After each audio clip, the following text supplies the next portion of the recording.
I think finally, welcome into this edition of the Attitude of Aggression Wrestling podcast. Oh my goodness. I am right off the bat, we have to apologize to anybody who was like waiting for us to actually go live here today, only 45 minutes late because wow, it just like you with all this great technology in the world, you would think that things would be much easier, but it's not because first computer wants to do updates, then for some reason Riverside wasn't connecting to the X live stream. YouTube was fine, so thank you YouTube. But Elon, he must be pissed because I complained the other day to him, Tunney, that ever since he did these encrypted chat bullshit, everything's been a mess on X lately. All the like notifications are like it's like the wait times at Six Flags Magic Mountain. If it tells you there's 20 minutes, it's probably only 10. So like here they're telling you there's like 20 notifications. There's really only 10. But anyway, how are you doing, man? Again, to anybody who's tuning in, my most sincere apologies for the late start. We're scrambling to try and figure this thing out, but hardware is a pain in the ass. Better late than never, Dave. Let's put it that way. How about this? Last night, the one time I go to sleep at night and don't have my phone on the charger, I update to iOS 26.1. So we get up with not a lot of power on the phone to have. So I had to leave the phone in low power mode all day at work today. Yeah. Oh, so you got all the weird stuff that they do with the glass and all that sort of thing? Real Oh yeah. glass. Yeah, I got all the Yeah. weird new different it looks weird, it's different. My iPhone updated. I the problem is I have an iPhone 13 mini, so it's like basically they're just running me away. Like I'm going to have to get a new phone probably before, the clock strikes July 4th here in 2026, but that's just the way the world works. My iPhone hasn't been backed up in like 400 days either, so what do you want me to do about it? I mean, what can you do? How many days? A lot. A lot. A Do you want the lot. exact number?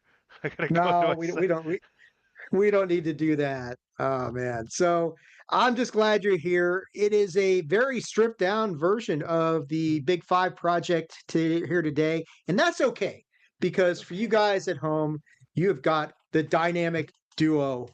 We are not the two-man power trip of wrestling. That's another podcast and a very good one at that. I'll say a shout out to those guys over there who we've been following each other for many, many years. And speaking of many, many years, um, this is going to be a special edition of the Attitude of Aggression Wrestling podcast and a special edition of the Big Five Project because, of course, we're talking as far as the grand scheme of things in the Big Five project. We will be talking about King of the Ring 1996. That will be coming on a little bit later on. Um, at the front end of the show, though, we have to talk about the biggest story in all of professional wrestling. And that, of course, is tomorrow night on Peacock, one of the last events. Well, I don't know what they're going to do with Saturday night's main event, but we'll talk about that in a minute. But on Saturday night's main event on Peacock, it is the final match in the illustrious career of the GOAT, the one and only John Cena. Um, I made a post earlier today, kind of like promoting what we were doing here today, and I noted, and I said that in the near 11 years of this podcast, but that includes your podcast too, because you've been doing this as long, maybe slightly even longer than I have by a couple months or something like that. But um, the thing is that, you know, we have both been doing our respective shows. The Attitude of Aggression, you guys have got the DWI Wrestling Podcast. Shout out to It's Me DPP. And if you want to send your hate tweets to any place, it is at It's Me DPP, right, Tony? Yeah, or that's at its Ray that's Cash, one of the two.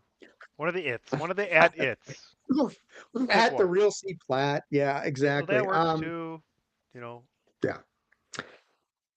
But like I said, since both of these shows started all those years ago, John Cena has been a key part of the conversation for the entirety of that whole run. And he hasn't been there the whole time. And we know he's been a part-timer around like the second year that I was started to do this, uh yeah, 2016, yeah, 2017. 2016. Well, he was hurt. So I remember because he showed up in Dallas for WrestleMania 32. and he stood there when The Rock beat Eric Rowan in like 6 seconds, and he stood shoulder to shoulder with The Rock, and they took on the Wyatt family and all that stuff. But yeah, right after WrestleMania 32, he got very active and got involved with probably his one of his best rivalries of all time with AJ Styles, and it's a rivalry that put AJ on the map and all that sort of stuff. But we'll get into that in a minute. But I got to ask you, man. So tomorrow night, John Cena versus Gunther for his final match. A couple of things I wanted to point out or pose to you, Tony, and get your thoughts on this is, was Gunther the right choice for his final opponent? Should it have been LA Knight instead of Gunther? What do you think about that? You if you're arguing about should it have been either one of them, like you're missing out on the point. Like they're both they're it's almost the same thing. Like Gunther's 38, LA Knight's 43 or 44 or 39 and 4, whatever. They're not. Here's the thing. You talked about this on DWI 500, and Greg hit it on the head. Like giving Brock Lesnar the Undertaker streak and giving Gunther this last win and retiring John Cena, they tend to give these big things to people they trust. Now, I made an argument for it with DP about it could have been LA Knight, a guy that they get to the precipice every single time, but then he comes and cools back down again. It's a guy they can keep heating up, they can keep maintaining sales. Gunther, man, he needs this. He needs something. I don't know what's going to happen from it. I really hope that it's an immediate bonus for him, but I don't know. He's just his lack. He's there's a vacuum part of his personality that's starting to show where the charisma goes. We're not calling him Lex Luger yet, guys, but I didn't say that. I just said like yeah, I didn't listen. It's like, honey, I didn't call you a bitch. I said you were being a bitch. that's right. That's right. Yeah. Um, I I mean, my thoughts on it are, I think LA Knight probably would have benefited from it more than Gunther, because Gunther is so established, longest reigning Intercontinental Champion, multi-time World Champion, had that great run as the WWE/NXT UK Champion. So I mean, but I get what you're saying. The comparison to Brock Lesnar and Brock ending the streak is pretty apropos, because as dominant as Brock was, that put him into beast level, right? I mean, once he broke the streak, Brock was a different animal entirely. He broke the streak, then he just annihilates John Cena at SummerSlam a few months later. Suplex City's born, um, all that sort of stuff. Will this have the same impact for Gunther? Possibly. He almost does have. I see. I don't. Here's the other question I want to ask for you. Gunther's going around saying he's going to make John Cena tap out. I don't think there's any chance in hell John Cena taps out. Pass out, yes. Tap out, zero chance. They're not going to have John Cena tap. Now, would it put Gunther over in the biggest and most emphatic way possible if John did tap out? Yes. But I just don't see them going that far. And He if he might. passes out, it gets the same. You think? What do you He think? might. I think he passes out. Like I've been Yeah. telling, yeah, like I called it when he used that new finisher. It's an STFU, but it modified where he's got his like arms rolled over so they're reversed, but over the top of it. Um, Yeah. but I don't know. It's just so boring though. Too. Even that's boring. Like he's boring. He's go. You know what, folks? Go on YouTube and watch him on the Rich Eisen show. Oh my goodness, he doesn't even speak into the microphone loud enough. It's so bad I had to turn it off.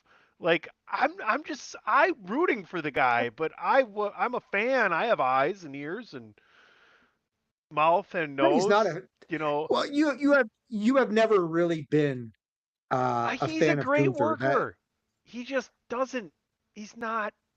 Yeah, he's not going to be what they think he's going to be. Right, and you've never been a fan of his in the first place. You've been complaining about his I charisma or no, lack but no, thereof but for don't excuse his behavior with my it's all lack your of fault. fanship. That's It's bullshit. all Dave, your you're fault. you're No, you're honest. He is leading the witness. This is total. I This is am. this is a Objection Travis to your Schumacher, Your Honor. yeah, objection to yourself. Yes. So it's yeah, I get what you're saying. I mean, Gunther is not the most charismatic guy in the world. And you had mentioned a couple weeks ago, like when some of this stuff was building up, that you thought maybe they might be trying to turn him face. Um, and he probably could benefit from a face run if they could pull it, because that will force him to bring out his personality, wouldn't it? I mean, if you're a baby face, Does he either you're lose going to this? sink or Would he? Does he benefit more by turning face, losing this match? Just like he just couldn't beat him, but then like at the end he well, appreciates Cena, and there's like I just don't see Cena winning though.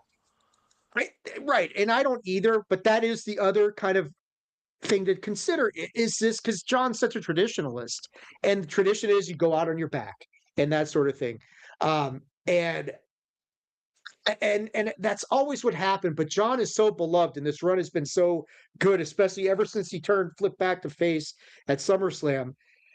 I would say 75% of me says Gunther wins this. There's 25% of me holding on to the hope that John walks away somehow with the win. Um, I can't see it happening, but like you're saying, would that benefit Gunther if he shows? Because Gunther really doesn't show a lot of respect to anybody at this point in time. We've never seen him. Maybe Drew and Sheamus for those wars that they went through. There was some begrudging respect there, but yeah, I think yeah, that's my best guess is John Cena will pass out. He won't tap out. Gunther will win this thing. Um, and that'll be okay. And maybe after it's over, if Gunther shows respect to John Cena for pushing him to the absolute limit, and I don't think Gunther can just shit all over him at the end of this thing. That's not going to go over so well. He's got to be somewhat respectful. Um, and I guess the other big thing is that going to be it? Gunther beats John, and is that Well, it, or that's is my there question. something else? Yeah. He's going. This is going off last. Like all the people that thought Well, it they're was saying going. it's going off first. Is it going off No, last? it's not. It's not. It's Okay. going last. It's John okay. has said it's going last, basically on multiple platforms. How do you put him first? Because But what happens then? how What do you follow happens? that? Well, How no, do you yeah, right. follow that? Because here's the problem: the rest of the matches are main roster versus NXT.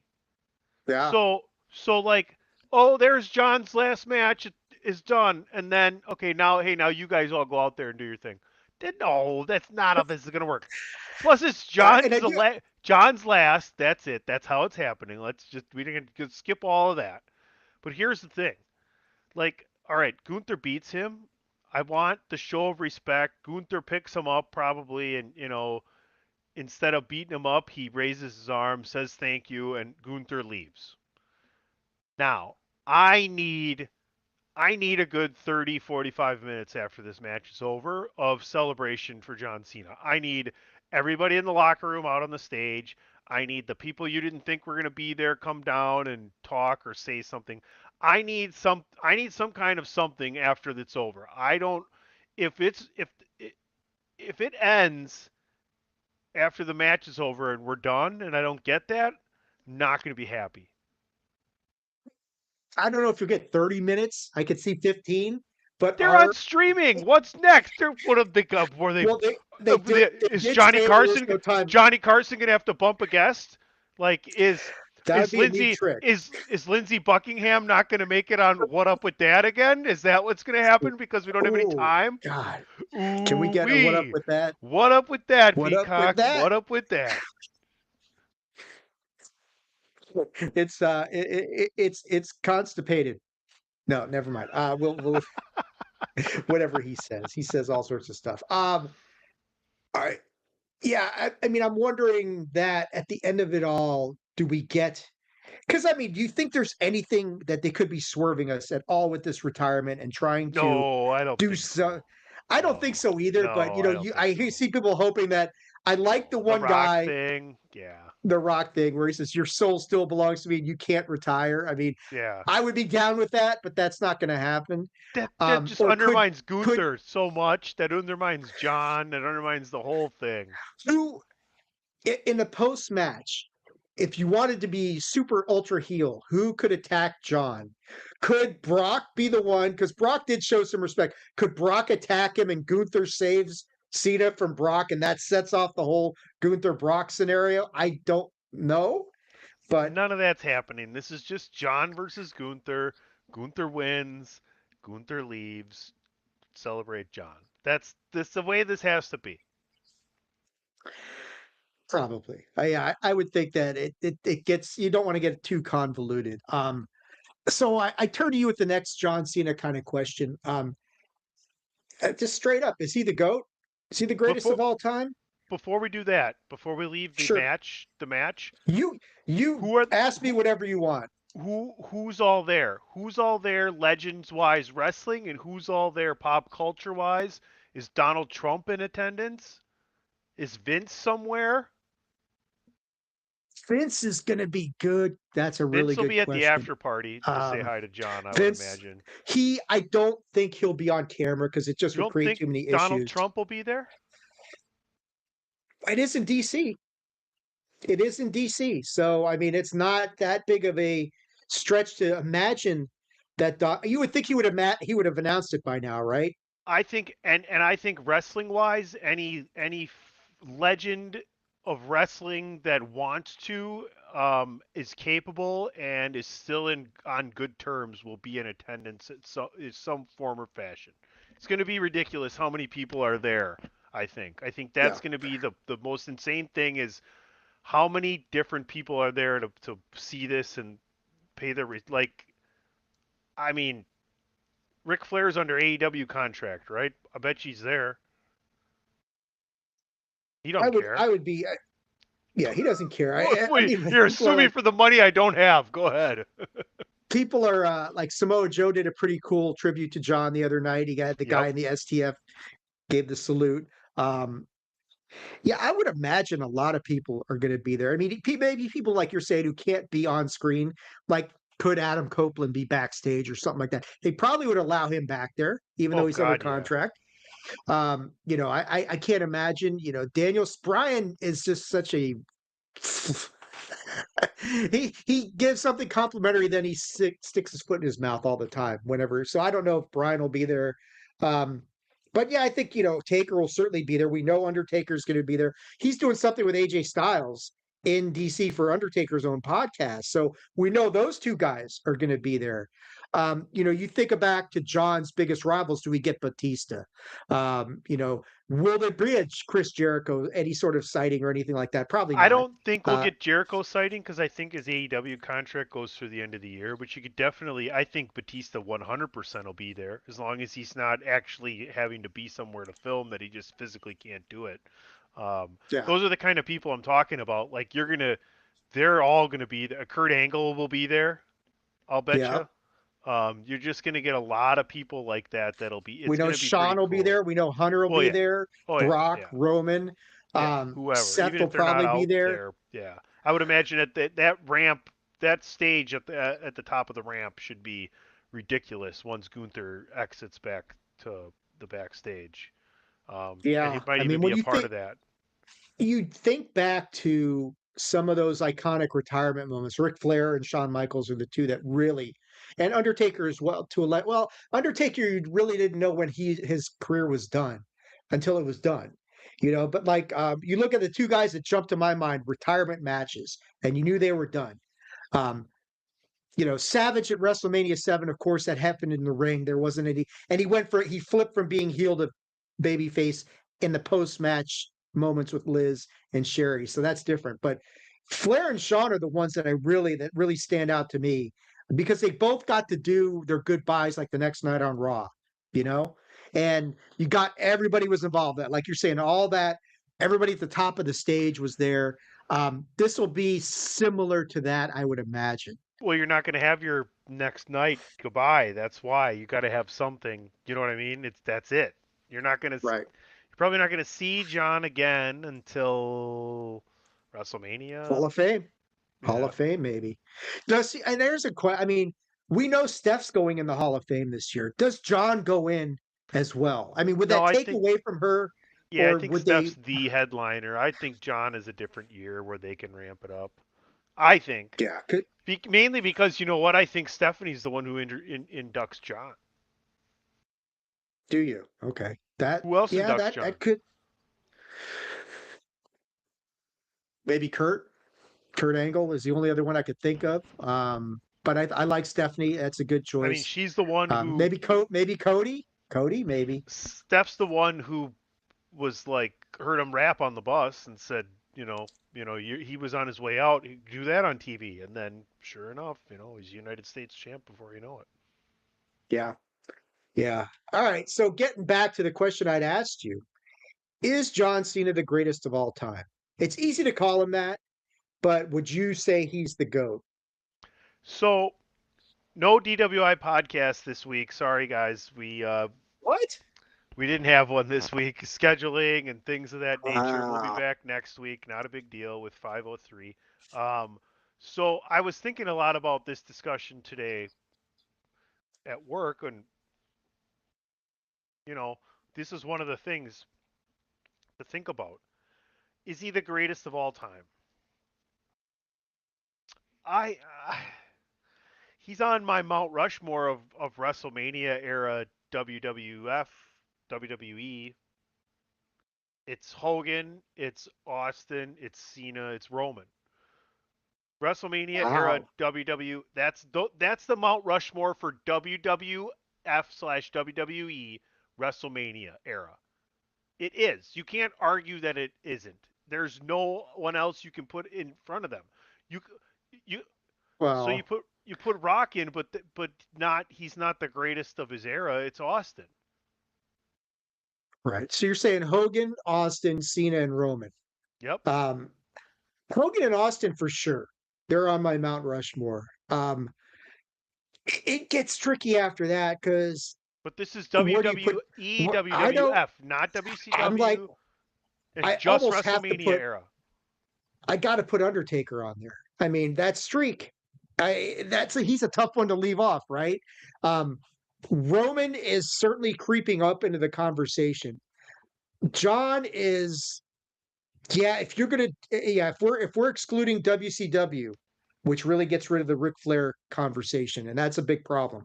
Um, but if you get rid of that and you're just saying WWE WrestleMania era, not era. Yeah, Hogan for sure, Austin for sure. Yeah, man, Taker, Shawn, that's So 50-50, but you got to have Cena there, yeah. John's not. So for me, if you want to ask me who's the greatest professional wrestling superstar of all time, right? Like all time. Professional wrestling is as long as it's been a determined outcome beforehand, right? That's professional wrestling, right? If you take away, so I'm going to preface this by the college football playoff induction show that they got it right, that Notre Dame didn't make it. Because if you took the name Notre Dame off of that football team, the metrics were easy. The Miami football team beat them, and everything else is the same, so they would get in when those were the teams that were vying, basically. If you take away the Terry Bollea bullshit and just take in who the Hulk Hogan wrestling character, that's the greatest of all time. Hogan. It's not even a question. It's not even a question. Hulk, the real American Hulk Hogan WrestleMania era into Hollywood Hulk Hogan 83 weeks of dominating Vince era.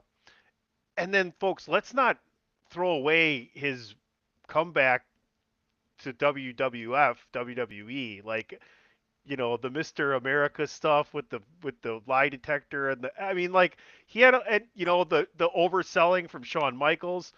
Like Yeah. I'm I've been on record and you know just appalled at the lack of contrition that someone of his stature was and how big of a mistake he continued to make throughout his life considering that big fuck up. But as a professional wrestling character and entity, I still think that from WrestleMania 1 to WCW and back again, that's probably the GOAT to me. I John's I up there mean, though. I mean, like I John's up said, there. Mount Rushmore of I would WrestleMania era for me, WWEF. I would probably give Austin an edge over Hogan, to be honest with you. And I say that because I look at the era that from where what was going on during that era with the Supreme Challenge from WCW and WWE teetering on the brink of absolute disaster. Yeah, and I understand Hulk put everything on the map and made WrestleMania what it was, but for Austin to rise above with the roster that they had during the Attitude Era was unbelievably stacked on both companies, and Austin was the one who got them the most pop. I mean, the ratings. I mean, Hulk drew a big. When you look at the main event, that Hogan Andre rematch, it's still the most viewed wrestling event of all time, right? It's like And you know me, I'm a huge Hulkamaniac, but I would go with Austin over Hogan. Um, but it's you're talking 1A and 1B almost. it's funny because I would put Austin number one all time, but like I, it's funny because it's like a Jack Nicklaus Tiger Woods kind of thing. You have the longevity and all the records, and then you have this Right. no one's ever shined brighter for that amount of time for those 4 or 5 years than Austin, right? Right. I will say this though, in the almost 11 years we've been doing this show, there have been a lot of times where we looked at John Cena and it's like, I don't see it. What the hell? That whole let's go Cena, Cena sucks. You and I, at numerous times over the past decade, have been firmly in the Cena sucks camp. A lot of times, a lot of times. It has been but I will say this, man. This last run where he could have mailed it in, could have rested on his laurels, could have done like, a couple dates here and there, wanted to do 200 dates. And it was Hunter who said, no, that's not going to happen. Um, he's done everything asked of him. He hasn't mailed it in. He's done like 36 dates. He's gone all over the world. He's made the same kid in Belgium cry and smile in the same run. It's when you really look at what he has done in this retirement run, and what I love about it is he gave everybody a chance to really say goodbye. And like with Austin, we didn't get that chance because no one knew that the match against The Rock was the last up until the Kevin Owens thing. And I know you still are holding on to that. Wasn't a match, even if it was, but that's That okay, was a cool Tuddy. It's segment. there's a 3 count. What? It's a match. Anyway, but like Rock, One, you didn't really. 2, 3. Are we having a match right now? All right. I rest my Well, case, my Your Honor. shoulders aren't on the mat yet, um, but I think it's been good because he's given everybody a chance to say goodbye in their own way during this run, and and yes, there's been the heel turn, and I adamantly stand by the fact that whatever you think of the heel turn, if it didn't happen, we wouldn't appreciate the face turn as much as we did. So I don't think I can say he's the GOAT, but he is absolutely, and I would not have said this 5, 6 years ago, but now sitting here today, absolutely, he belongs in the conversation. He has done it all. I think his match, um, his resume of really good matches is probably underrated by a lot of us, because it gets lost in that whole 5 moves of doom bullshit. Which, yeah, that was a cliche, but there's some unbelievably good matches that he had along the way that I don't think he gets enough appreciation from.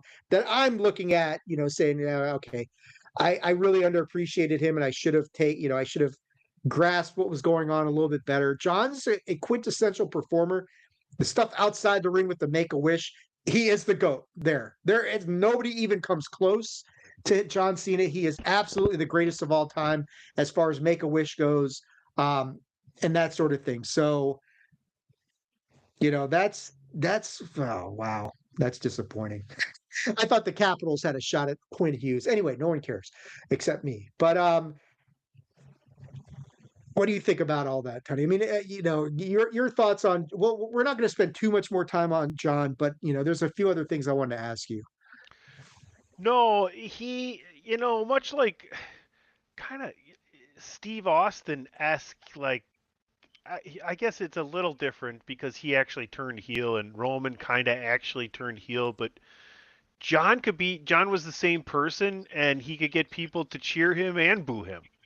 And that's just so rare. Like he didn't have to even be heel to draw each side of the emotions out of the fans. So that's just super special in and of itself. Uh, Two iconic theme entrances, two iconic songs. Uh, the guy, you know, basically revolutionized how to take off a t-shirt. That's true. It's the down the one arm and right over. Yeah, I wish I knew how to do that, but I don't know how that works. So yeah, I can't see him either, Tony. What are some of your favorite like? I look back and like, what are some of your favorite John Cena rivalries? And like, I think like AJ Styles for me is the one that really jumps to mind as far as like, and it may not be his greatest rivalry. Edge, I think, is probably his greatest rivalry of all time. But from the standpoint of what that series of matches did for AJ Styles, to come into WWE as he was, John put him on the map, and AJ's the first one to tell you, yeah, John Cena's the one who put me on the map. Um, I think that sort of thing is. I love the series of matches with AJ Styles. Those because I was at the first one in Vegas for Money in the Bank, and I think my favorite John Cena match of all time is probably, ironically, the one at SummerSlam 2016 when AJ beats him. Is my favorite John Cena match because of what it meant for both of them. Because it showed that John could go with the best in the world. No, all due respect to CM Punk, AJ Styles will wrestle circles around you, Phil. But John hung right in there with AJ Styles, and he made AJ Styles that night. AJ wasn't even the champion yet, but after that, it was like 2 months later he beats Ambrose in Sacramento. I was at that one too, AJ Styles is the champion. Um, but what's your favorite? I mean, what's your favorite rivalry and your favorite match of John's? Honestly, I think my favorite match of John's was his AJ Styles match and their tribute to everybody that they've ever been Oh, the around. the last one. Yeah, I think so. Yeah. I think AJ is John's last great rival. I think DP and I had a Mount Rushmore for John's rivals, and I think we got it right. While there's other people that he's had, tons of work with, like Batista and Undertaker and Hunter and Shawn and Roman and the Seth and other people, I think his top four are Brock Lesnar, CM Punk, Randy Orton, and Edge. I think those are his four greatest rivals. Along with those others I just mentioned, there's a few other people that he's had, some Sheamus and etc. Yeah. Obviously JBL, Big Show, but yeah, I think his four greatest rivals to me: Edge, Orton, Punk, and Brock Lesnar. Yeah, I'm not going to disagree with you on that. I think those are really good choices. And I like your choice of the last match with AJ Styles, the tribute match. That's so much Good fun. stuff. All the It was, and they did such a great job about that. So yeah, that's where we're probably going to leave John Cena behind. I mean, tomorrow night we'll be here. It's hard to believe it's not here already. That we've got John Cena final match. Gunther, we've talked about it. Um, but Tony, you mentioned Saturday night's main event has some other matches on there, and they're kind of interesting ones as well. I want to ask you about the first one, Cody Rhodes taking on Obafemi, the NXT champion. And you've been saying ever since Survivor Series War Games, where we got the guy in the mask climbing the fence and delivering a stomp to CM Punk, which enabled Braun Breaker to wipe out Punk. Everybody's been speculating who the guy in the mask was. You kind of threw out there an interesting suggestion that I said, come on, that would make sense. But now, after watching what happened on NXT this Tuesday, you have suggested Ricky Saints might be the man behind the mask. And now I'm looking at this whole situation, looking at who Obafemi is facing on Saturday, and knowing that Ricky Saints and Cody Rhodes are thick as thieves. Um, I gotta say, Tony, maybe there's something to this man in the mask theory being Ricky Saints, and especially if we are moving in the direction of Cody versus Roman 3 in Vegas. I don't think Roman's going to go into that match as the heel. Could we be seeing, the vision is one thing, but could Cody Rhodes flip heel during this match, kind of with the assistance of Ricky Saints, and start his own faction on the road to WrestleMania? What are your thoughts on this whole thing? I mean, because I can't see this just being Oba putting Cody over. I don't know if that makes a whole hell of a lot of sense. That's the interesting thing about these NXT versus main roster matches, right? Like, you want the NXTs to come off looking good, otherwise, what's the point? But at the same time, how Teflon and how fast can you get past maybe having someone like Cody take a hit, right? I don't know that Cody's going to necessarily start his own heel faction or anything. At the most, it might be like a sidekick, but I don't even really see that happening. Um, I I've been throwing so much shit at the wall as far as like Buddy Murphy, Austin Theory. Um, Chris Jericho. well, Jericho or Orton is like, okay, well, clearly it physically wasn't that person, right? Like, I think it'd be super cool if it was Jake Paul down the road, um, with Logan Wow. Paul. Yeah, like set that up for WrestleMania or something. But especially since Jake Paul's probably going to, I mean, if it's a legit fight, he's going to get his head knocked off by Anthony Joshua, but it probably won't be. It'll probably be another thumb biting thing like Tyson's fight, which is ridiculous. But anyway, I don't know. That'd be interesting though. Like I think Ricky Saints could definitely be that guy. Someone that we talked about that probably wasn't long for NXT, and then has had a good NXT run already, albeit maybe a little short, but come right up into a Vision storyline would be a pretty awesome hot shot. Yeah, all that stuff is very interesting to me as far as like what they're gonna do with because I would have sworn Obafemi would be the one going to the main roster before Ricky Saints. I mean, And that what didn't if happen. what if Brock Lesnar is the one to show up and cost Obafemi, and then you have like a dream match there or something? I don't. I have no idea. Well, I have no idea. that's coming. That's coming pretty soon. Yeah, that's gonna be a hell of a match, man. I think Oba, as long as Oba looks good in this whole thing, I mean Cody's probably gonna win either straight up or with some timely assistance. I'm pretty sure Cody wins this I one. mean, you probably got We, Oba and Gunther down the road somewhere too. Hey. yes, dude, take my money. Yeah, there's a few people I want to see. Oba versus Gunther, Oba versus Braun, Oba versus Brock. I mean, I'm there for all of that. We got Bailey taking on Sol Ruka, which if Sol was at 100%, which I know it's kayfabe and all that sort of thing, but we saw in the Iron Survivor Challenge, she's still sporting that knee injury. Um, Sol Ruka is, and I'm proud of myself for saying it a year ago, superstar in the making. She's almost there, if she's not already there right now. I mean that we were. I know when we first started talking about the Soul Snatcher, I know like DJ was a little bit like concerned about how you had to position yourself perfectly. Dude, that girl can snatch that soul out of anything nowadays, man. If you're anywhere near her, Well, she is going to snatch your soul. hey now, Yes. my wife. Um, Take my wife. Dude, she is spectacular. Bailey probably win this one, but if they had Soul at 100%, but it's going to be good for her to showcase herself in this whole thing. She's not long for NXT any longer at this point. You got to get her to the main roster. There's as deep as that NXT women's roster is, the main roster could definitely use somebody like her moving into Vegas. What's the other? There's one more match, isn't there? What's the other one? There's a tag match. I think Who's Javon Evans is teaming up with somebody against with AJ Leon and Slater.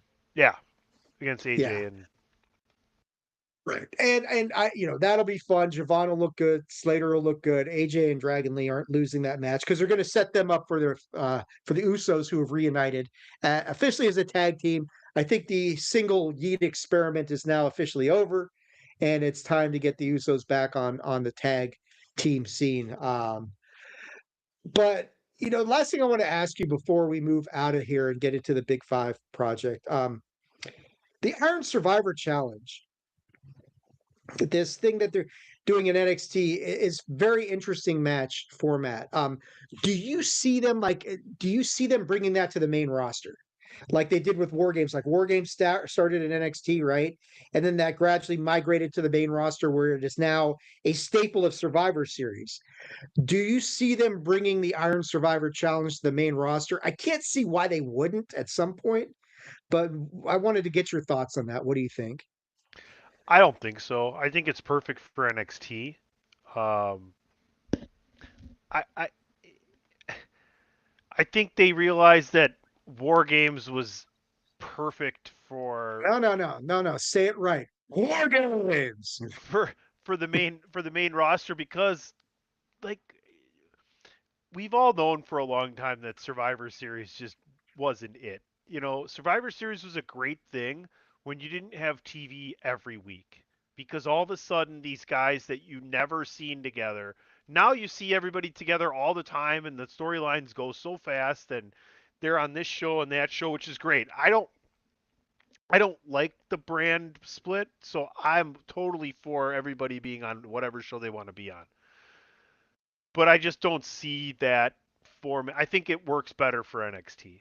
I really think it does. I think it's perfect for them. I think they need to keep something to themselves too. You know, they can't just keep running everything out of there, which they haven't. They've kind of taken over a lot of the old WCW pay-per-views names, which has kind of lent them some Right. tradition as well. So I think this is good for them. I think War Games is right where it needs to be, and Survivor Series is thriving with it. Yeah, I mean, since War Games went to the main roster, they have not done it in NXT ever since then. No, I mean, so when it's Survivor Series now. I, That's what it and they, is. yeah, and they kind of, and that's an Iron Survivor. Ironic that maybe that's not so ironic of a name after all. Well, Has kind of filled the gap to that. and the other thing too is like, what else does NXT have that provides a title shot that they have that you get a shot, right? The main roster already has a couple of different things like that. The King of the Ring now does that, and Queen of the Ring, right? Money in the Bank and Royal Rumble. They have three things, and Elimination Chamber. They have four things that provide you with a title shot. So NXT needs to have their thing. Yeah, yeah, I think you got a point about that. Well, we'll see what happens, but yeah, tomorrow night, Saturday night's main event, going to be a big deal, and then after that, man, Royal Rumble is the next. I think the next. I mean, well, you got stuff on happening over in NXT, but you got the There's first posters. there's a Saturday night's main event at the end of January, and then that Is first that January before or that after the Rumble? the 24th, I think. Isn't the Rumble the 26th? I don't know. When is the Royal Rumble? Rumble's the first in February, I thought. No, Is it? I don't know. Let me look that thing up. Royal Rumble 2026. Um, yeah. So January kind of 31st. we got Braun's taking on Royal Rumble 2026. Yeah, January January 31st. So it's about a 31st, and week after. the Okay, 24th is Saturday night's sure. main event in Montreal, and then the first Raw January 5th is going to be huge. I think it's at the Intuit again, so you probably get Chris Jericho that night. Yeah, I gotta actually look at the cost for tickets to that, man. I need to get my ass down there. But all right, good stuff all the way around. Tomorrow night's gonna be a big You night. you need to save your money and not go to any WWE shows and come to Wisconsin and golf Whistling Straits this summer. Yes, I'll do. I would much rather do that. I'll probably have a better time and probably save money at that point. But you ready to talk? Little King of the Ring 1996, Tony? Let's do it. Tony's Tony's ready. So it is now we're transitioning out from John Cena Celebration to the Big Five project, and King of the Ring 1996 is on the docket for this week. So when we last left you guys on the Big Five project, Shawn Michaels had captured the WWF Championship from Bret Hart in an epic 1 hour Iron Man match that was either overhyped or overrated, or it was just damn good all the way around, depending on who you talk to. And, last time you had me and Tunney and Rob talking about this whole thing. So it was a very solid WrestleMania. From there, we get to go to King of the Ring 1996. And I got to tell you, man, like I was looking at the history of this stuff, right? And I wanted to I really wanted to give Grokkapedia a shot, to kind of look at what it was doing and seeing, dude, it got so many things wrong about this event that I just was like, Grok's I was been like, that rough never, lately, man. Grok's been it, rough lately. it really has. The whole platform has just been difficult and not so good. But I mean, it got like matches that didn't happen. It's like talking like, what the fuck are you talking about? That didn't happen here. But so we've got the big thing that happens, of course, on the way to this whole thing is the curtain call on May 19th at Madison Square Garden. Because as we talked about the last time, Scott Hall and Kevin Nash had given their notice to Vince. And this resulted in Vince pulling pulling out or like getting Scott Hall off of the WrestleMania 12 card. Diesel was already locked in to take on Undertaker. So you had all that stuff going on. But Diesel had given his notice. So this goes on May 19th at Madison Square Garden. We get the curtain call, which is where at the end of the night, it is Scott Hall and Kevin Nash's last match in WWE before they go off to WCW. Hunter Hearst Helmsley, Shawn Michaels came out at the end of this whole thing. And I think at this time, right, Diesel was still a heel, as was Hunter. Scott and Shawn were faces. So they come out in the middle of the ring, as everybody knows. They all embrace each other as Kevin Nash and Scott Hall are WCW bound, and Sean Waltman's not far behind them as well. So most of the clique is kind of disintegrating. But as we know, anybody who, of course, if you're tuning in, maybe you don't know, and that's why you're tuning in. But Hunter Hearst Helmsley, Triple H, was pegged to win the King of the Ring tournament in 1996. When the curtain call came down, the old school got really upset about this thing because you killed kayfabe. You had faces and heels in the ring together, embracing with each other. This is not how we do things. This is not how we do business here, sir. We're not that far. We're not really that far removed from what Jim Duggan and the Iron Sheik eating together at a diner and costing Duggan a possible championship run with Hogan. Getting high together and getting caught and all that kind of stuff. So, yeah, I wish Iron Sheik was here to say how fuck the Hulk Hogan, that sort of thing. Always, Jabroni. Forever. Jabroni. So when this curtain call event happens, somebody's got to pay the price. Somebody's got to get punished. It's like National Treasure. Somebody's got to go to prison, Ben. And Hunter, you're that person because Scott and Kev were on their way to WCW. Vince can't do anything to them. He certainly can't punish Shawn Michaels, who was his champion at this point in time, which means, Paul, Hunter, before you're ever even my son-in-law, you're going to take it in the shorts on this one, pal. And he does. As we'll talk about the qualifying matches and how that goes down. And then Hunter's going to job for several months, and then Vince is going to eventually reward him by giving him the Intercontinental Championship. So all's well that ends well. But opportunity is so important because how different would things look had Hunter gone over at the King of the Ring tournament? Is it as bad as King Mabel the year before? Of course not. But it is certainly not what we're going to get at this event and the birth of a very certain slogan, t-shirt, movement, what have you.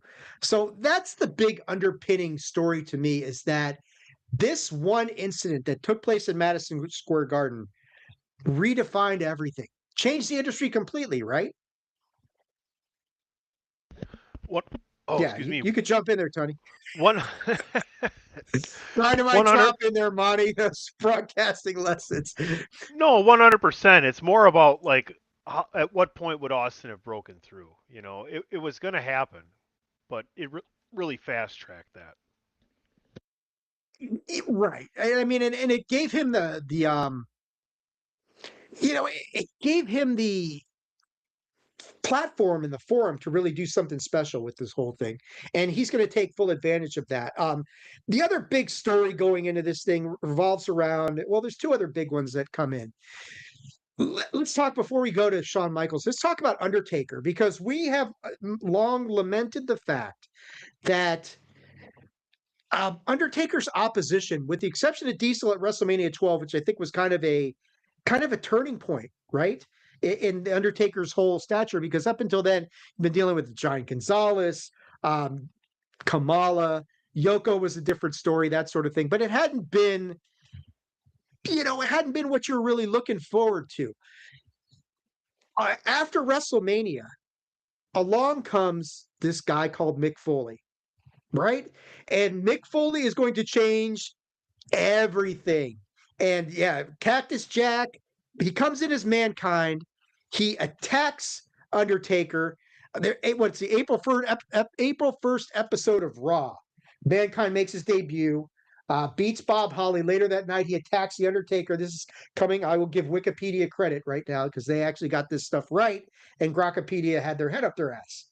Elon, got to get your shit together, man. Anyway, Mankind attacks Undertaker during his match with Bradshaw. There's another segment where Mankind attacks the Undertaker again at In Your House 8. Undertaker was challenging Goldust for the Intercontinental Championship. Mankind attacks him. This isn't a casket match. Undertaker in casket matches, a little hit and miss, despite the fact that it should be his jam, baby. This leads to a match between Undertaker and Mankind at King of the Ring. This is going to change the trajectory of Undertaker's career completely. This feud with Mankind is going to change every trajectory about Undertaker's career and will take it to an entirely different level. Do you agree with that sentiment or? No, 100%. It's changing the Undertaker from being this hokey kind of gimmicky kind of thing. Not that he hasn't had like good matches and storylines, but it's going to get a lot more serious. It's going to get a lot more depth to his character. Mick Foley's working like at his best rate right now. His favorite match of his is Mind Games, In Your House Mind Games. I think that was April of '96, um, and against Shawn Michaels. So Foley is like working at his best, where he's making everybody else look good right now. You know, he can still move. He's really in shape right now. A lot of the injuries about to incur in the next couple years haven't hit him yet, but yeah, like he's just a godsend for not just WWE at this time, but for the Undertaker. Like I remember him coming in and a guy that I was actually scared of, you know, and when he came in, if you remember, it was something new where his entrance and exit music were different. Yeah, yeah. When he comes in, it does look a lot different than what it will morph into. But yeah, like you're saying, his involvement with everything really really kind of transcends what the Undertaker was at this point in time. It gave him somebody who wasn't scared of him, who just went straight at him. And nobody had done that up until this point. Everybody was running scared from Undertaker. Yeah. Except you saw Diesel at WrestleMania 12 got right up in there and really kind of taunted Undertaker, and that came back to bite him in the ass in the match. But Mankind's the first guy to really kind of come in there and challenge the Undertaker in a way that was very unexpected. So that's one of the other big matches. Then, of course, you've got stuff going on. uh, so Goldust is like the central point of a lot of these disputes, and the dispute between the Ultimate Warrior, this is the end of the road for the Warrior kids. We get the Warrior for one last event, yeah, and then it's all because I guess Warrior had drawn a comic at this point in time that Jerry Lawler was kind of making fun of, and that's part of the problem. Is remember when Warrior shows up in the ring for a promo and he's wearing that baseball cap, everybody's like, "What the fuck is this?" He's advertising his comic, that sort of thing. Uh, And it just, and so this is going to lead to a match between the Ultimate Warrior and Jerry the King Lawler. Jerry's like 46 years old Yay! at this point. Yeah, exciting. Meanwhile, though, we've got stuff going on with Shawn Michaels and the British Bulldog, long-time rivals. And they are going to get to this rivalry leading into this for the WWF Championship that Shawn has won, including what was essentially a double pin at I think it was at In Your House. Which one was it? Was it at Mind Um, Games? I don't No, know if it was at no, mine. no. It was earlier in the year. It was like in No, it's February, wasn't it? in your house 8. Both men's shoulders were down on the mat. Earl Hebner awarded Michaels the victory. There's also this angle involving Diana Hart Smith that we'll talk about in a little bit when we get to the match. But that's kind of where we are as we head into this thing. You got any thoughts on that before we kind of get into the tournament and the preliminary matches that led to where we got to when the actual pay-per-view starts? No, I mean, I'm just happy we're in 1996, Dave. You I got know. Mankind, you got Steve Austin is Stone Cold. We're working our way forward here. It's a good We're thing. going to get Rocky Maivia really soon here. So all the pieces are falling into place right now.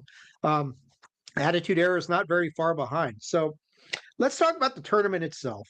Um, so we know King of the Ring single elimination. So the qualification for the tournament started on the May 27th, 1996 episode of Raw. Ultimate Warrior wrestled Intercontinental Champion Goldust to a double countout. So there's a quick elimination sort of situation there. Vader beat Ahmed Johnson. Okay. The qualification then we go to June 1st. Justin Hawk Bradshaw, also known as JBL, yes, Getting there. Getting um, there. defeated Henry Godwin. Okay. June 3rd, Stone Cold Steve Austin. He's going to beat Bob Sparkplug Holly. The returning Jake the Snake Roberts. Jake's back. Jake's back. He instills the first spanking of the punishment upon Hunter Hearst Helmsley as Jake beats Hunter. Hunter eats a DDT in that match. So there's the beginning of the punishment takes place for Hunter here on this one. We go to June 9th. Savio Vega defeats Party Marty Jannetty. So Marty's still hanging out. Savio gets a win there. On June 10th, Wildman Mark Merrow beats Skip. Owen Hart somehow beats Yokozuna, but Yoko's, obviously a shell of what he once was. And that kind of takes care of the first round matches. Then we got to the quarterfinals because we get to the semifinals at the actual pay-per-view. The first quarterfinal match takes place. Stone Cold Steve Austin beats Savio Vega. That match is, of course, a rematch from WrestleMania 12. Something else very important happened during that match, Tony. Do you know what happened in that Austin Vega match that is very important and redefines everything about Stone Cold Steve Austin? No. It is the first first time stunner? the first time the stunner gets delivered to Savio Vega. Now there's some, I think it gets televised. It's some like this gets, I don't know. There may have been another one earlier, but Vega's kind of been credited as being the first one to take the stunner. It doesn't look like it will look later on. There's no kick to the stomach to set up to get the guy's head down so that Austin could hit the move. But it's the first time that Stone Cold breaks out the stunner and transitions away from the $1 Million Dream into the Stone Cold Stunner. And of course, that becomes one of the top 5 best finishers of all time. I mean, you gotta throw it up there. It's hard to argue. One of the smartest finishers of all time, where it's you're not like landing on your leg every time or doing this or that. So or your hip like poor Hulk Hogan does. right, But that's what I meant. Yeah. But yeah, exactly. Yeah, but yeah, that changed. So many things changed in the build, not just this tournament itself or the pay per view, but the build up to it. You got Stone Cold Stunner being born, that sort of thing. Mark Merrow defeats Owen Hart in the remaining quarterfinal match. Vader receives a bye in the quarterfinals due to Warrior and Goldust qualifying match, resulting in a double countout. So, yeah. So let's see. You got, and Jake Roberts beat JBL. I mean, sorry, he's not JBL yet. Bradshaw. So that leaves you with the final four of Austin, Roberts, Vader, and Merrow, Miro. Mark Merrow. And so they set this up so you're going to end up with in the first round or this first semifinal, we're going to have Austin versus Mark Merrow. And then the other one, you're going to have Roberts against Vader, which seems like an impossible task for old Jake the Snake Roberts, but we're going to see how that kind of turns out. So, Well, he's um, got Jesus. He's got Jesus in his corner, Dave. yeah, you talk about your Psalms, talk about John 3. Anyway, we're going to get to We're that in a getting there. minute, but we're getting there. That is coming up. So that kind of gives you guys the backstory leading into King of the Ring 1996. We've got the rivalries, you got the undercard matches, you've got the the semifinals. So you got 3 tournament matches to determine the King of the Ring. And we've got some really good stuff happening as well. Got anything to add to this thing before we jump into the actual card itself, Mr. Tunney? Well, this is from my hometown. I was going to get there. I wasn't there yet. I was going to Oh, get okay. there. I Oh, promise you. I was. do you want the dark? Do you want the dark match? Yes. What was the dark match? Was it a tag team match or something? The dark match? No, it was Hunter Hearst Helmsley. Oh, was it? He Who'd he wins. take? He defeats Aldo Montoya. Do you know who Aldo Montoya is? Didn't we talked about this once? Who is Aldo Montoya? Just incredible. Oh, that's right. That's right. Just Which leads me incredible. to So, believe that we're already in the midst of the Paul Heyman ECW Vince McMahon relationship, obviously. yeah, they exactly. So, um, man, fun stuff all the way around. So, like Tony said, though, this is taking place at June 23rd, 1996, Milwaukee, Wisconsin, at the Mecca. Tony, did you ever go to the Mecca? Oh, plenty of times. So I was surprised to learn that this was at the Mecca. I thought this would have been at Bradley Center. So Bradley Center was built probably a few years before this by the Bradley family, which was intended to get a hockey team into Milwaukee, which didn't happen. Boy, Um, no, it which didn't. didn't happen. But Mecca Arena was a great place to go to. Went to plenty of Bucks games in the 80s there. Uh, Not a big, huge arena. The funny thing is, Bradley Center is no longer there. That's gone. Fiserv Forum is a beautiful place, but the Mecca Arena is still there. It's now Panther Arena. The Admirals play there, and UW Milwaukee Panthers basketball plays there. So it's a very nice arena. Very one huge bowl. So even if you're at the top, outer top, you can still see really well. When you talk about Bradley Center, remember one of the biggest events that happened at the Bradley Center?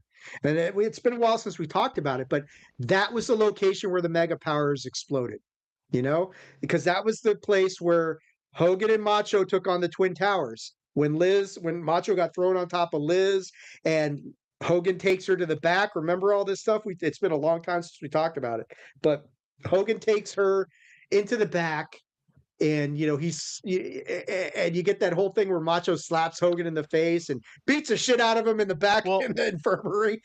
which tells you kind of where they're at, right? Because look at how Yes, long ago was that from 1996? 89, 7 Okay, years. so in 89, so Bradley Center was probably built like just before that, like I thought it was early 90s, late 80s, but not much earlier than that. So Bradley Center can probably hold 12, 13,000. So at that time, they were there. Now they regress. Mecca barely holds not even 9,000. Yeah, what's the attendance on this? It's like 8,876, 8,700. Yeah. So that's pretty much a 8,700. sellout at Mecca.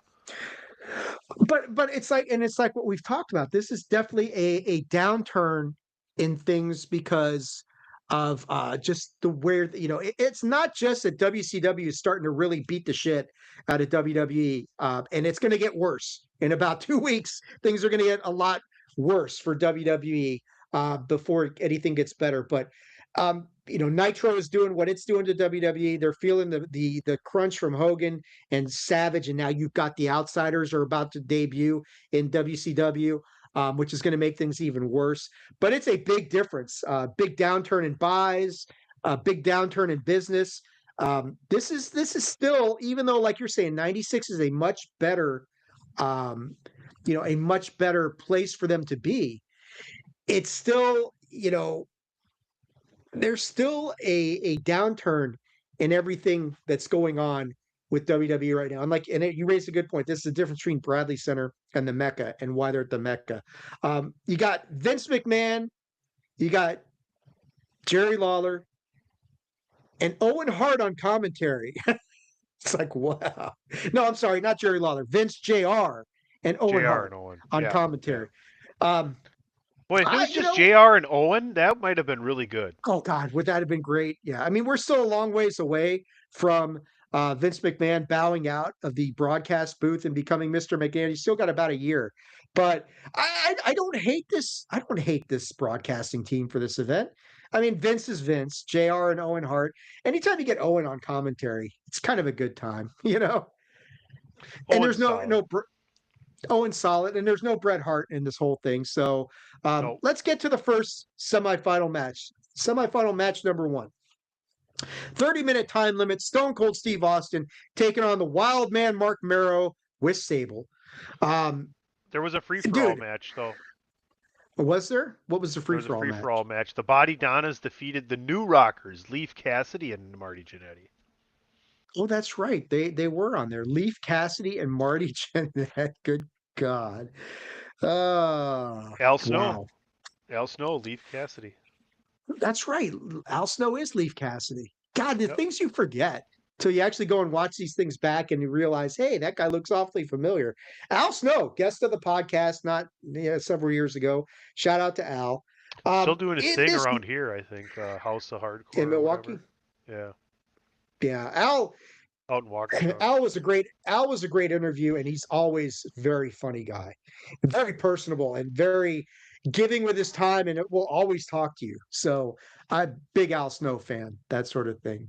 He's one of my faves. But anyway, getting back to this match, it is an excellent match. It is such a good match. I know that DJ and Rob Burnett and Jason over at the Mindless Wrestling Podcast, they did a watch along of this match not so long ago, if my fading memory serves me correctly. But it is an excellent fucking match, to be sure. Austin dominates the first half of it and then barely survives this aerial assault from Mero in the back half that leaves Austin bleeding badly from the mouth. Now, we know that Austin is going to go to the hospital after this match, get 16 stitches in his mouth, and come back and win the King of the Ring. Not, we always say, JR said Austin was the toughest son of a bitch around. There's a lot of truth to that. This is not just kayfabe with Stone Cold Steve Austin. The guy survives this, his mouth getting ripped open. The guy survives a broken fucking neck in SummerSlam 1997 and still wins that match. We are talking, you can say, oh, it's all fake, it's all kayfabe, whatever. No, man, I would not want to get in a fight with Stone Cold Steve Austin. Even to this day, he still would whip my ass in the shape he's in. But anyway, you get this aerial assault. Austin is bleeding badly from the mouth. Austin is eventually going to catch Mark Mero with a hot shot type of maneuver. Austin is then going to hit the very early version. We talked about the first version of the stunner. This is a slight evolution of that, but not really. It's still a very early version of the Stone Cold Stunner. He gets the win and advances to the finals. It's a phenomenal match. And I think it was Mero was supposed to get it's some aerial maneuver where I know his foot just crushes Stone Cold in the mouth, and that's what busts him open. But yeah, you can see as soon as this happens, all that blood coming out of his mouth, and it's going to take 16 stitches to sew him back together and get him back in the match. Or get him back in time for the finals. Your thoughts on this match? Because I thought it was a phenomenal fucking match. No, really good match. I mean, I think him and Mero, they were in WCW together, weren't they, at the same time? So they've been in the same circles together, I do believe. Yeah, I think you're right. Um, They had some experience. so they had to send Austin down to Mount St. Mary's to get his lip, you know, fessed up. It's crazy because like, does he off the cuff what he's about to do if he's in the arena the whole time? Because he's gone and he gets back and they're just like, we'll get to that match eventually, but he gets kind of fed the, cliff notes of what's been going on because he's not in the arena. He literally leaves to go to the Mount St. Mary's, which is like 2 miles east. They're like in between the lake and where they're at. So really crazy, interesting story there. And it is, and it's also on the other side of the fence. The story about Mark Merrow and where he's going at this point. Because you got to remember, we talked about it last time. Mark Merrow gets the first guaranteed contract in WWE history, right? I think that's something that people don't really understand is that Mark Merrow, during all this roster swapping that's going on between WWF at the time and WCW, and WCW, Eric Bischoff had no problem giving guaranteed contracts with a lighter schedule, fewer dates, that sort of thing. Wasn't his money. Merrow got, huh? Wasn't his money. On the No, other that's hand, right. It was Vince is Ted. the one dealing it out, and it's his money. It is, and you're exactly right. But Merrow's the guy who gets the first guaranteed contract. But you can tell just after a few months that uh, Vince isn't exactly feeling it with Mark Merrow, and this is Mark Merrow's first televised loss in WWE.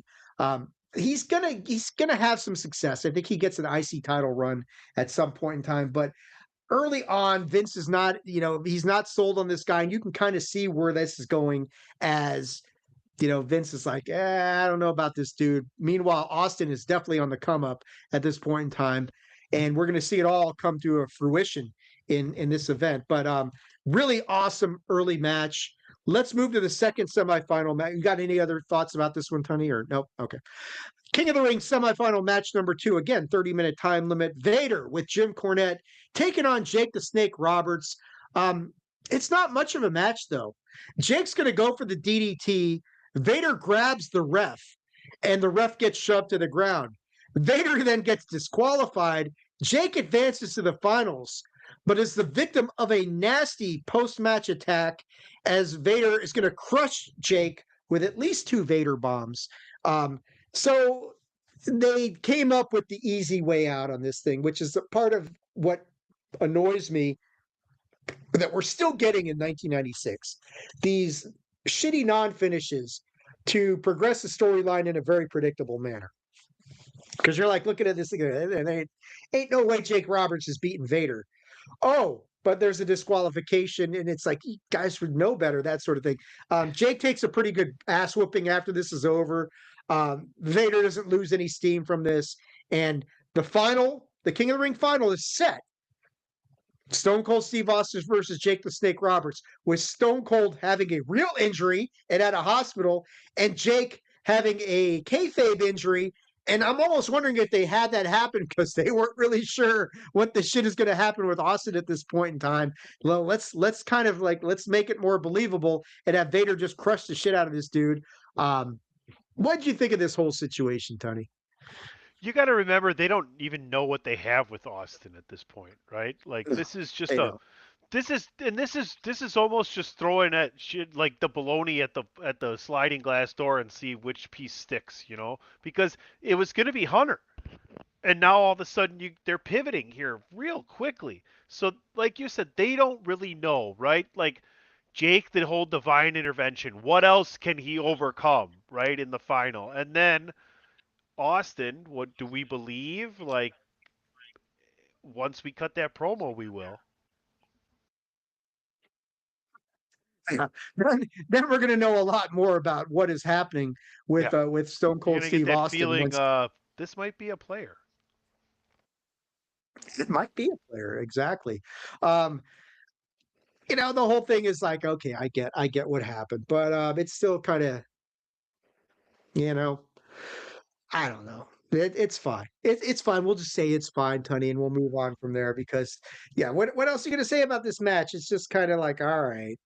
It's the easy, most convenient way to get Jake to the finals, and that sort of thing. We then get this interesting match: the Godwins with Hillbilly Jim versus the Smoking Guns with Sonny for the WWF Tag Team Championships. Now, if I remember correctly, the Smoking Guns had beaten, who'd they beat? Like the Body Donnas or somebody like that, and to get the titles back. Yeah, And Skip and Zip, I think, right? so they beat Skip and Zip, and as a result of that, Sonny had to end up being the Smoking Guns manager, if I remember this correctly. I think she was kind of on the line They had Deadass on the line as well during this match. I don't know. Sounds like Um, an indecent proposal to me. it does. It does sound like an indecent proposal, but I have to look that up. But I do think that Sunny becomes the Smoking Guns manager because they won the titles back from who she was managing, which was Skip and Zip. But let's be honest, Sunny wasn't exactly known for her loyalty at this point in time, that sort of thing. So it's, you got to lean in. There it is. There it is. That's right. For you guys watching live, that is a PC Tutty trademark there. But anyway, so it's this match for the tag team championships. It's an okay match, I thought. Bart is going to miss hitting Henry with a diving leg drop. All four guys are going to end up in the ring as the ref gets the ref is going to get what? Okay, so what happens though? The ref gets out of the ring, but remembers his boot. Oh no, I'm sorry. Oh, I thought you were going to say, Henry remembers he is has he's got a 7-layer lasagna in the oven. He'll be right back. No? That's right. So the ref Okay. the ref is trying to get Henry Godwin out of the ring. Bart is going to remove his boot, clobbers Phineas in the back of the head. Billy makes the pin, and the Guns retain the gold. So you get to see the Smoking Guns here. Definitely Sonny's influence is very prevalent early on, and the Guns start to go down this path of being a heel tag team. And it's debatable as to whether they were more effective as a heel team or a face team. This whole thing with them and Sonny isn't going to last very long, and that's okay. But what did you? Smoking Guns were like the best team in the tag team division during this whole new generation era, um, and they had the titles and then lost them so many damn times. It got hard to keep track of the whole thing. But I don't know. This was an okay match. The Godwins were just not one of those teams that did it for me. Smoking Guns were clearly the more talented team. Having Sonny in the corner doesn't hurt. I was okay with this match. I thought it kind of showcased the Guns, how they can be heelish when they want to be. What do you think of this whole thing, Tony? This match kind of reminds me where we are in WWF/E tag team history. We're we're coming out of a golden era of tag team wrestling where it was like, you had kind of Legion and Doom in and out. You had Heart Foundation, you had Demolition, you had Bulldogs. Rockers, you had Bulldogs, etc., etc. And now you're kind of with these cowboy slash bumpkin farmer hillbilly gimmicks where we're almost going to be done with that real quick here, right? And the most hilarious thing about it is one of the guys out of the four in this match is going to go on to be in one of the greatest tag teams of all time that's completely different gimmick style and attitude of what they're portraying here with these two tag teams. So while there's two very talented tag teams in this match, it's such a contrast diversity of what we're about to embark on and kind of really a long ways of where we're come from as well too. Oh, you're right. It is a downturn for sure in the tag team division. You got to remember that we're coming in at this point where you've got like Marty Jannetty and the 1-2-3 Kid were champions not that long ago. Just impromptu, just throw these guys together, or Jannetty and Spark Plug Holly, and I mean, just like you raise a great point. We are no longer in the golden age of tag team wrestling. Remember, like that first Survivor Series in '87 where they had the tag team elimination match.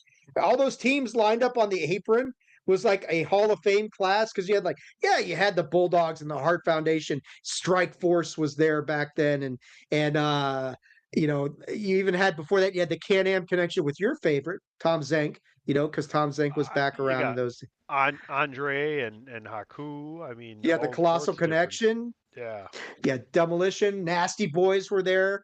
Valentine and Power. Beefcake. You had the Dream Team. You had the Power and Glory was there for a while. You had some really, really excellent tag teams, and the division is very depleted. You got to remember, we're still a ways away from Hardy Boys, a ways away from Edge and Christian. We're a ways away from the Dudleys, D-Generation X. Even teams like Mick Foley and Cactus or Chainsaw Rock. Charlie, Terry Funk. Yeah. The Rockers were there. They're not there anymore. You got the new Rockers, like you said, which is Marty and just an ever expanding role of rotating tag team partners. The Guns are clearly, excuse me, clearly the top of the heap as far as tag teams go at this point in time, but it's still pretty lacking. But the Guns retain the tag team titles thanks to some minimal interference by Sonny, and off we go. From there, we get Jerry Lawler versus the Ultimate Warrior. Hey. Yeah. This match is the definition of meh, that sort of thing. Warrior had a shoulder injury that I don't think would have made a fucking bit of a difference to this match. It wasn't going to go longer than Warrior had a brain injury at this time. Yeah, I mean, if Warrior's shoulder was fine, he wasn't going to deliver a 5-star class. This is not. Yeah, it's not like he is in the ring with late or excuse me, early 90s Macho Man Randy Savage. He's not in there with Savage from 91 or Savage from 92, who could not only go, but could make the Warrior look fantastic in the process. He's in there with Jerry Lawler, who's like in his late 40s. I think he's like 46 at this point in time. 46 years old. So he's not like Savage or even Hogan at this point in time, or some of the other guys, or Rick Rude, or some of the guys who could get a great match out of Warrior. I'm not saying air quoted great. Jerry's not thinking about trying to set up a WrestleMania or SummerSlam payoff with Warrior either. He could really give a flying fuck. He's just there to collect his paycheck. He probably didn't even want to fucking work with him. Right. And it makes you wonder, like, I mean, Warrior being in the tournament would have been a much bigger deal. But you could tell that Vince, even right then, he must have had some reservations about where are we going with this thing already. And Warriors, I mean, this is why have a guy in the tournament when you get to the pay-per-view be one of the last 4 who's known to hold you up before matches? Like, no way. Like, right. You want to beat Jerry? Fine, whatever. Right. Get it done in 4 minutes. Yes. Maybe make him kiss his own foot. I already did that. Never mind. But but yeah, like you're saying, this is actually Ultimate Warrior's final pay-per-view in WWE. Right here, this is it. This is the last pay-per-view that we ever get of the Ultimate Warrior, and I'm sure Vince was probably saying it's one too many. I let this go one too many times. Anyhow, we could talk about the match. Lawler, well, if we've talked about King of the Ring 95 and Gonzalez versus Undertaker, we got to talk about this. Ouch. Lawler is going to badmouth your hometown, Tony. Milwaukee gets badmouth, and he talks shit about the Brewers too. Talk shit about the Brewers. In 96, it's appropriate. Yeah. He spends 3 minutes choking out the Warrior with tape from his wrists. This is how bad this match is. We got a 3-minute, it's not, I guess you can call it a rest spot, but like the match just started. Why does Warrior, it's Warrior. That's why he needs a rest spot. Jerry hits him with a pile driver. Warrior no-sells the shit out of this. It's very WrestleMania 12-ish. This is Jerry's best move. Warrior no-sells it. Hits a flying shoulder block and pins Jerry Lawler by again kneeling on his chest like he did the Hunter at WrestleMania 12. And it's pretty clear to me watching this match. This kind of bullshit was never going to last long. The crowd is they're still popping for the Warrior. Let's be real about this. The crowd is still very hot for the Ultimate Warrior at this point in time. They're still popping they still get all excited for the no-sell. But this is not going to work, Tony. Hunter put up with it begrudgingly, and they try to talk him out of it. Jerry the King Lawler doesn't have a lot of stroke because he's at the end of his career, but he's still a Hall of fucking Famer. You are not going to have Ultimate Warrior kneeling on Shawn Michaels and winning the world championship. That ain't happening. Or Bret Hart or Undertaker or any of the big names. So this whole bullshit finish that he's doing here, not playing ball, and then you're going to get like a couple months later, he gets into another argument with Vince over name, image, and likeness and all that kind of shit, trademarking, and it's all over. And I'm surprised it lasted 3 months this time, but the match is shit. But to me, it's just indicative of the bigger problem with the Warrior at this point in time. This is just never going to work. I mean, it's Vince continuing to grasp at straws, like you said. We're at the point where Scott and Kevin are pretty much gone now. So like he's just trying to hold on to anything. Hogan is gone. Yeah. What's left that he had? Warrior, right? Um, it's just ick though. It really is. And Warrior never really has any good moment until he's inducted into the Hall of Fame from here on out. Yeah. I mean, The it whole is unfortunate. WCW thing was just horrible. God damn. I try to forget that that actually happened, but I know it did. But man, it's rough, dude, because it's like, good God. The whole seeing Hogan, seeing the Warrior in the mirror, I remember all that stuff. It's just so bad.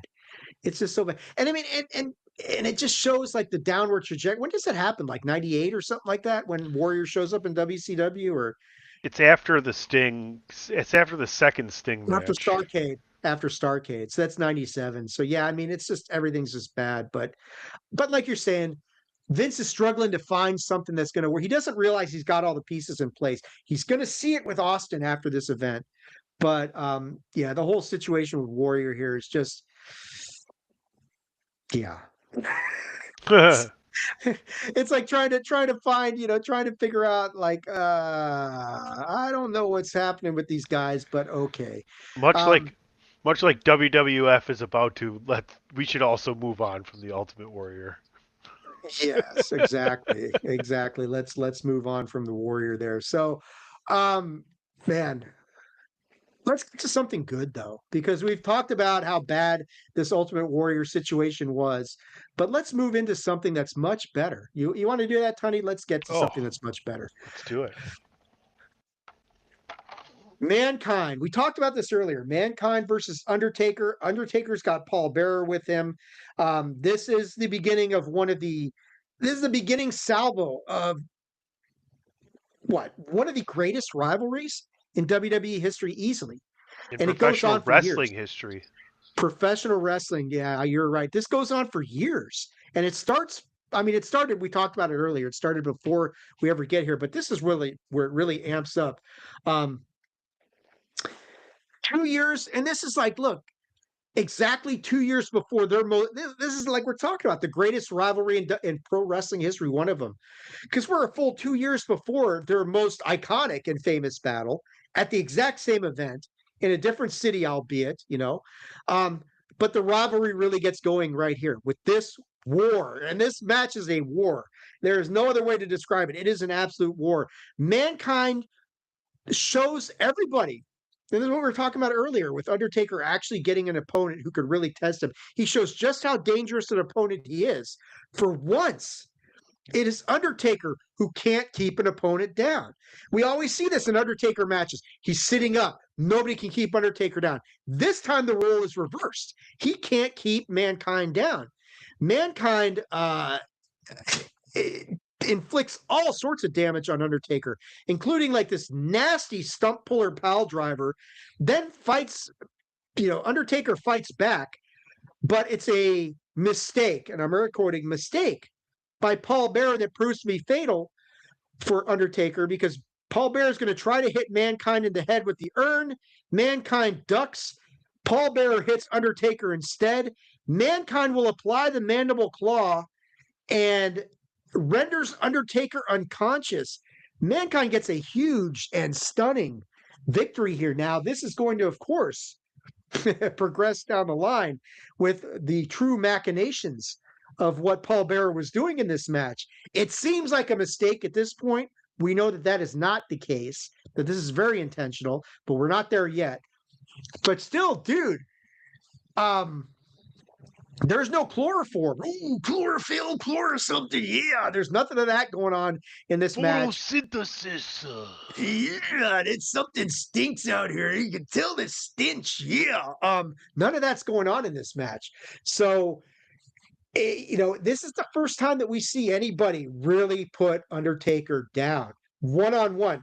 Yes, 12 guys beat the shit out of Undertaker at Royal Rumble a few years ago, shoved him in the casket in the match with Yokozuna. That's one thing. And yes, he gets hit in the head with an urn, but This is the first time an opponent ever took Undertaker down one-on-one, put him down, kept him down with that mandible claw. Undertaker rendered unconscious. Ref's got to call the match, and Mankind, it's a massive win. And it's so funny that we talk about with Undertaker all these wins that he's had, and none of them were, except the win against Diesel at WrestleMania 12, none of them really stood out. Maybe the second casket match against Yoko, because we got Chuck Norris involved, which is always good. But um, this is like Undertaker gains more in this defeat than he does in a lot of his victories leading up to this point, right? Well, there's no. Yeah, I mean, there's someone that can finally match his dark, sinister mentality, right? And someone that almost enjoys being beaten by the Undertaker. Like the more the Undertaker gives Mankind, the more Mankind enjoys it. The more he comes back with some more darker depths of himself that he didn't know he could reach with him. Like these two guys make each other mythical, right? We're not just talking about getting to a Hell in a Cell. We got to have these types of matches. We're going to get to the Boiler Room matches. That's what really makes this rivalry is the Boiler Room. So Yeah. it's just these two characters were literally Mankind was brought in for the Undertaker, right? So it just works. It just works. Yeah, he really was. I like what you said there. Mankind brought in for the Undertaker because it redefines everything about Undertaker, and it really takes him to it builds to his legend. It And gives what's him amazing to me is go ahead. different dimensional depth, like at different points. You know, he was just this guy that was unstoppable, and he had this guy with the urn, and now, well, shit, there's someone that actually can take what he's doing and make him think a little bit, and oh, maybe he's not as tight with Paul Bearer and things of that nature, and oh, wow, maybe he is susceptible to some things, you know, with this crazy ass guy, right? It made you ask more questions that you never really asked about the Undertaker. Yeah, it's interesting, we never got all the Undertaker Mankind matches, and all of them were bangers. They never fought at WrestleMania. That would have been interesting if they had done a WrestleMania match between Undertaker and Mankind, because you would have thought, hey, the streak's in trouble. The streak might be in trouble here. But they never fight at WrestleMania. I wonder why they didn't didn't go down that path. They didn't need to. Obviously, they didn't need because, like you're saying, they got the Boiler Room Brawl. We got Hell in the Cell coming up. We got a bunch of iconic Undertaker Mankind matches, but they never sent them together at WrestleMania. Yeah. Yeah, I'm trying to think of Mick Foley's storylines leading into all that all the time. Yeah, that's really interesting. Yeah, Mick Well, Foley, I guess biggest WrestleMania is 2000, and then after when that he's it in probably the Fatal Four then Way. yeah, and then after that it'd probably be when he had the big match with Edge. So Yeah, yeah. I mean, you think about Mick, not a lot of high profile Mania matches, not like Undertaker did, but these other he ones, had the tag team match with Chainsaw Charlie, I with think, against the New Age Outlaws, the well, dumpster and match. Yeah, The Rock at yeah, WrestleMania 20. So I mean, there right. is that. So, all right, maybe he's got some other stuff going on, but for a guy who just relatively made his debut in WWE at this point in time, um, you can't put somebody over any better than that, can you? You beat the Undertaker. You beat the Undertaker. That's like Jesus. That's you got to say that's Well, I'm I okay mean, with that. and he's already been on you know, in your house and things of that nature, and proven he can go with the best of the best, including Shawn Michaels. So you know, And we've seen him in WCW. You saw him in ECW. You know what this guy is capable of. yep. He's going to be a huge part of the Attitude Era, especially one of the greatest, the moment that flipped the Monday Night War into a different trajectory entirely. Mick Foley is at the center of that. It's going to put some butts in some seats, Tony. Let's get on to the next match. Ahmed Johnson versus Goldust with Marlena for the Intercontinental Championship. Um, some interesting stuff happens leading into this match. One of the more controversial aspects of this thing is there's in the lead up to the match, you had this angle where Goldust was I don't know if you remember this. Goldust was gonna give Ahmed Johnson CPR, right? And all the times that they practiced this spot leading into this thing, Goldust always put his hand over Ahmed Johnson's mouth, so he would kiss his hand and no one would know the difference. But in the actual lead up to this match, there is let's see what happens. So there's like the Pearl River, he was laying prone on a stretcher backstage. Goldust had done something to him, and Goldust was going to give him unnecessary mouth to mouth resuscitation.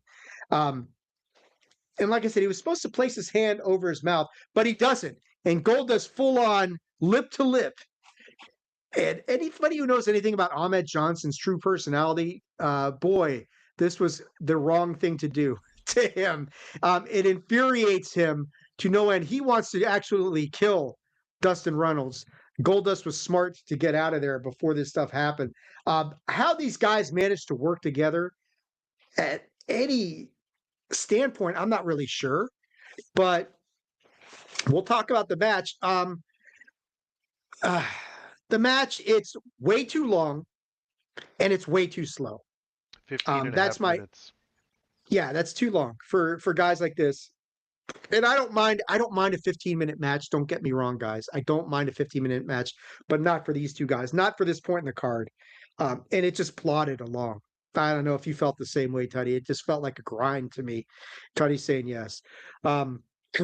Goldust is going to slow Johnson down with a lot of solid wrestling holds.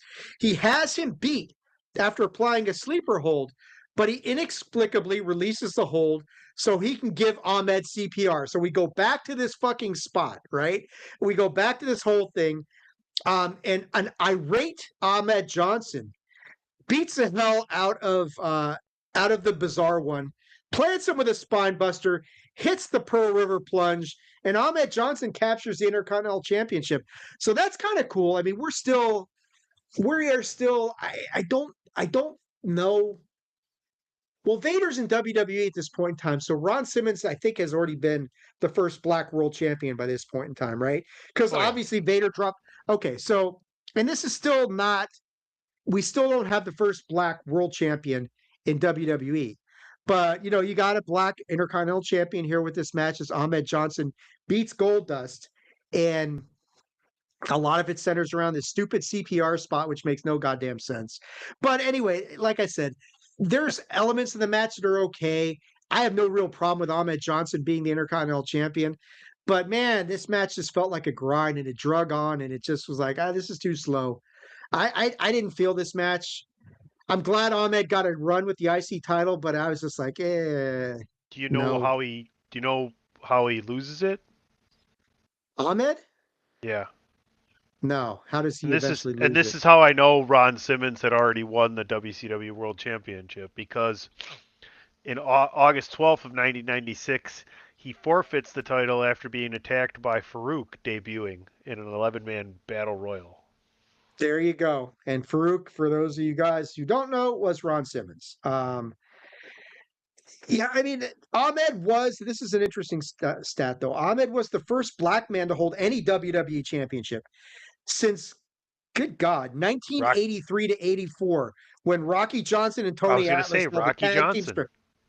Yeah. Yeah, so it's, man, and I don't want to make this a racial thing. I really don't want to make this a racial thing, but you can't ignore the fact that you've got a 12-year gap between any African American holding gold in WWE.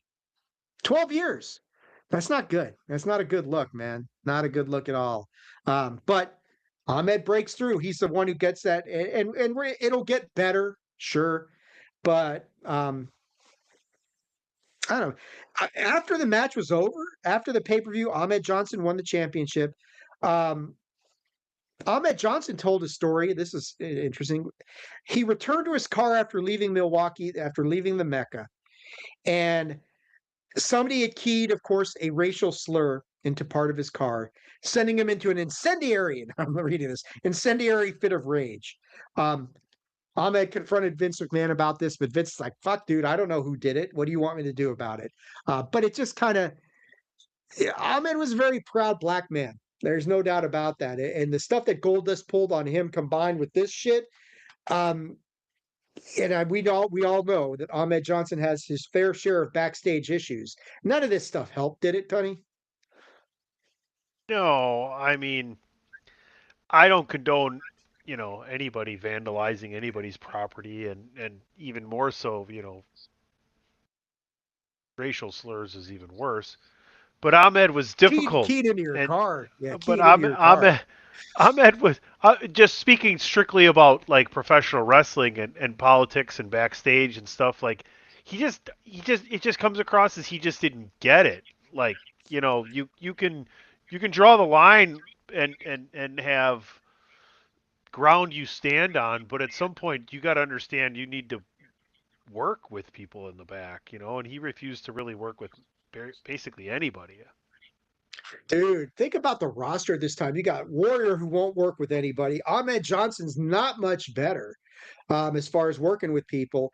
And they're at the You top of know, the card. it's funny They're at the Vince top of the didn't have. card. It's funny Vince didn't send Warrior and Ahmed Johnson both out there in a match and tell them both they're winning. And let them figure it out. Yeah, Yeah, you guys yeah. figure this shit out. No, Yeah, no, no, no, just no. kidding. Just like yeah, just separate meetings. No, you're going over. You're going over, and then they go out there. Let's see what that looks like. Yeah, that would have been fun to have those guys try and sort that mess out. Ew. Oh I can man. I could only imagine that would have been ugly, ugly stuff, man. But Ahmed Johnson is the Intercontinental Champion at the conclusion of this match with Goldust. Jim Ross interviews Brian Pillman, who is clearly disturbed. Another guy coming over. The rosters are switching. Brian Pillman coming from WCW over there. Pillman clearly disturbed. He's going to challenge the entire WWF roster. Bring it on. All you bitches, bring it all on. Uh, so it's like, wow. All right, let's get into the final match. It is the King of the Ring final. Stone Cold Steve Austin taking on Jake the Snake Roberts. We've already talked about it. Um, Austin comes back to the arena having his mouth stitched up, 16 stitches. He's back there. Um, the former Hollywood Blonde members kind of acknowledge each other as Austin is coming to the ring. Pillman's going in the other direction. Austin makes his way to the ring.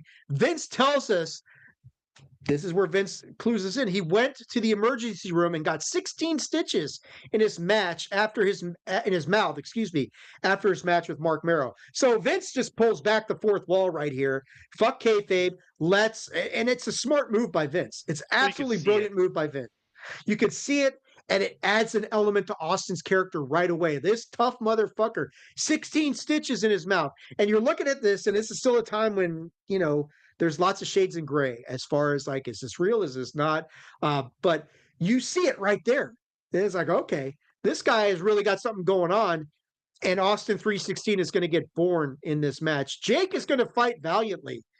Um, even after uh, Gorilla Monsoon contemplates stopping the match, Austin is, Jake's fighting his ass off, but he's getting his ass handed to him by Stone Cold Steve Austin. Gorilla, like I said, stopped. He's thinking about stopping the match.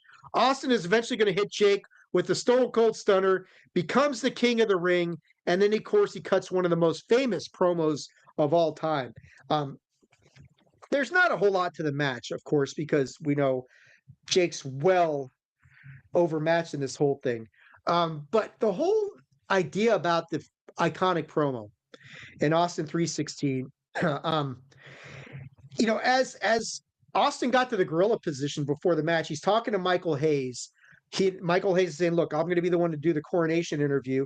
And Michael Hayes is the one who told him that earlier in the night, Jake Roberts had invoked his religious faith in his own promo, talking about the match.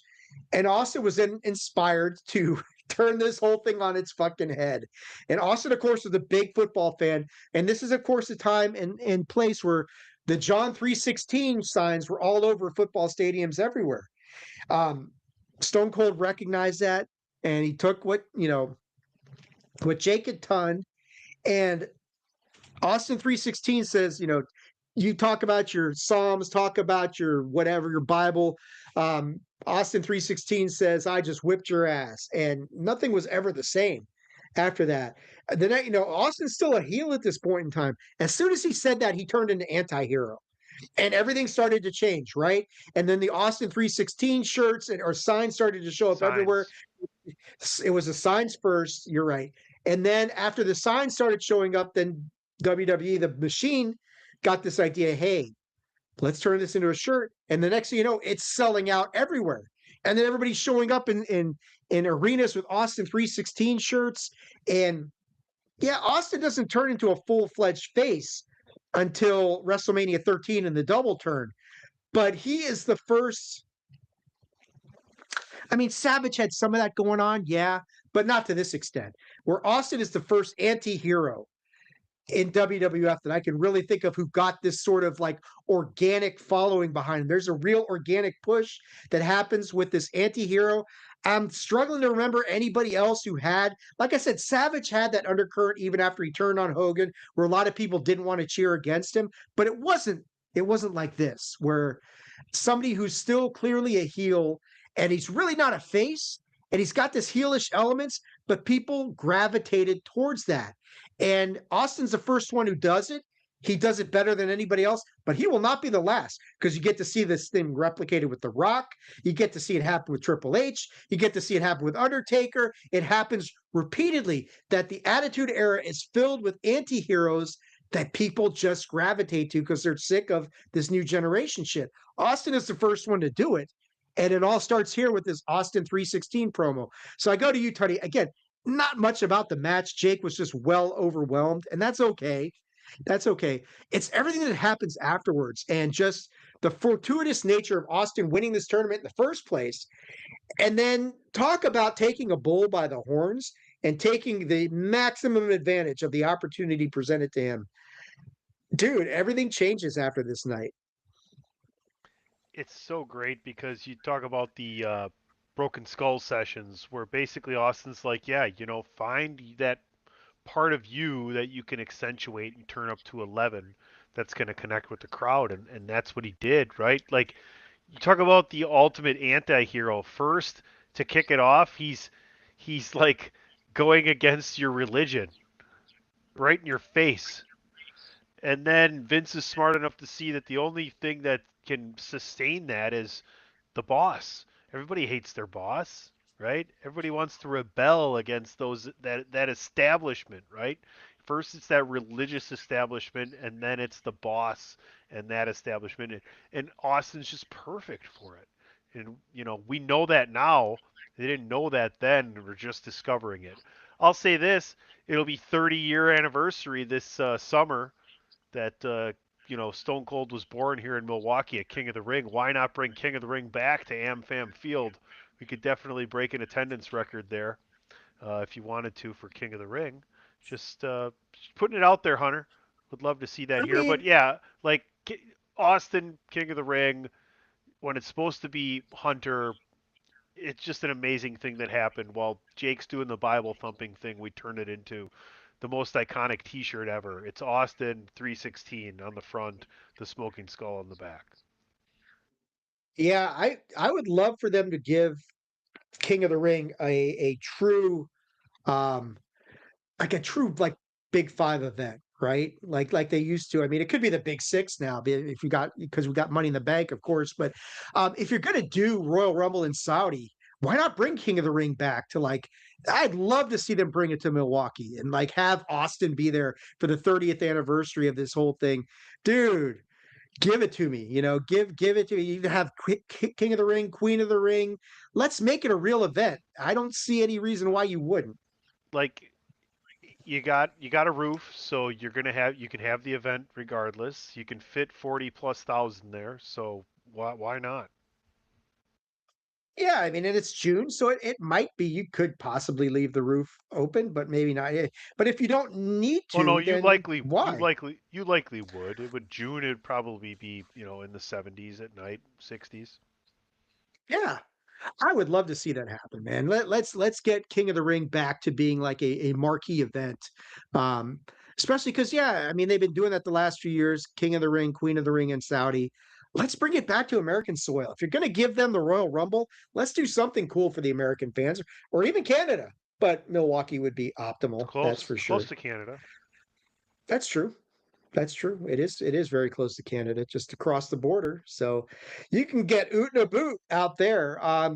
Let's move to the main event of King of the Ring 1996, the British Bulldog with Jim Cornette and Diana Hart Smith versus Shawn Michaels with Jose Lothario for the WWF Championship. Mr. Perfect was supposed to be the guest referee, handpicked by Jim Cornette, supposed to be the guest ref, but Gorilla Monsoon declares that he's going to be the referee outside of the ring, and we're going to have a normal referee inside of the ring. Now, leading into this whole thing, an interesting side story is that the British Bulldog, Davey Boy Smith, is in negotiations with WCW to go to WCW. He's pissed off about the storyline because the original storyline had his wife basically like propositioning Shawn Michaels, and Shawn Michaels being the man of virtue, which of course in 1996, no, that was not Shawn Michaels. Shawn being the man of virtue, rebuffing her advances, and this leading to then she was going to say that Diana was going to tell Davey Boy, Shawn came on to me and I said no. So it's like, good fucking God, what kind of storyline is this? You've portraying Diana Hart Smith to be this skanky slut out here hitting on Shawn Michaels, even though she's married. Shawn being this virtuous choir boy well before that actually happens, saying, oh no, Davey, I would never do that to you.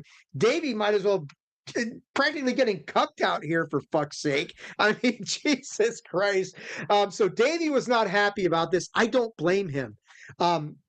Eventually, this whole thing works out. They abandon this storyline, and Davey Boy Smith, I think he re-signs with WWE rather than go to WCW for $250K a year. So not bad. I mean, hey, I'll take $250,000 a year if I'm going to stay there. So it's a good deal. A good deal. And I mean, the British Bulldog and Shawn Michaels have a long, storied history with each other. They really do, because you think about Shawn beating Davey Boy for the Intercontinental Championship on Saturday Night's Main Event, which I think is the last time that's happened, where the IC title changed hands on Saturday Night's Main Event. Davey Boy thinking he beat Shawn at Royal Rumble 1995, It just happened. Yeah, that's right. Who won the IC title? Was it? I forget.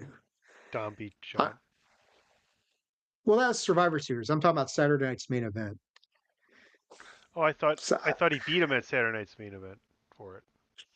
Who, Dom or No, John? John beat Dom at Saturday Night's He Main beat Event. him at Raw. I thought he beat him at Raw, didn't he? Oh, was it Raw? I thought it was Raw. I thought it was a Monday Night Raw. Anyway, right. but oh yeah. You had that. Never you mind. had that. Never mind. Continue on. Never mind. Remember, those two guys were the first two guys in the ring at Royal Rumble 1995. The last two, and Davey Boy had thought he'd beaten Shawn, only to realize Shawn's both feet didn't hit the ground. Shawn won the Royal Rumble. They had the iconic match at In Your House where the double pin. So these guys are very familiar with each other. They always have a good match with each other. And this one is no different, man. It's an excellent match.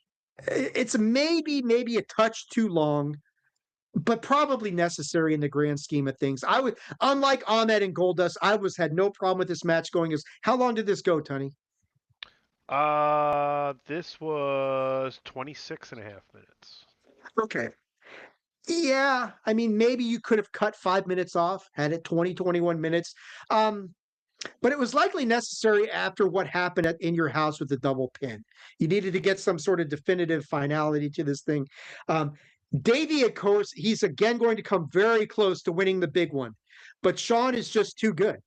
He's going to flatten Bulldog with a flying elbow drop and puts him away with sweet chin music to retain the championship. A very upset Owen. Owen is still on commentary at this point in time. Go ahead, Tony.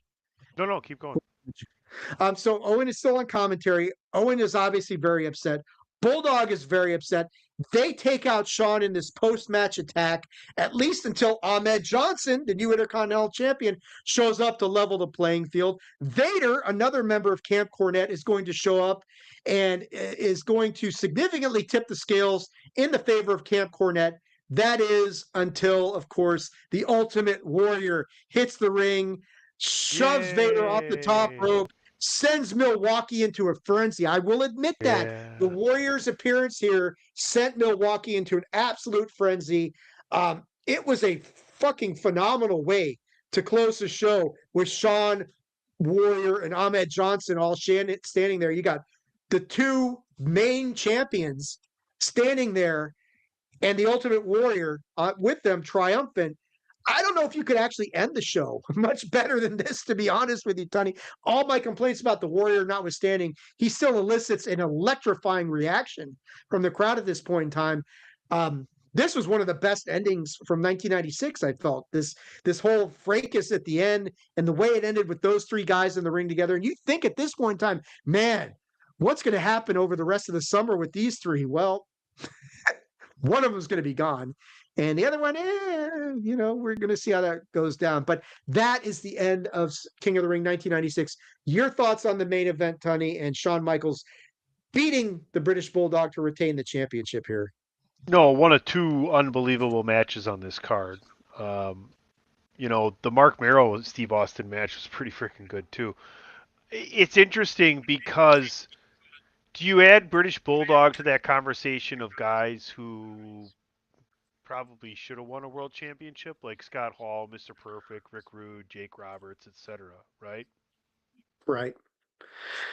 Yeah.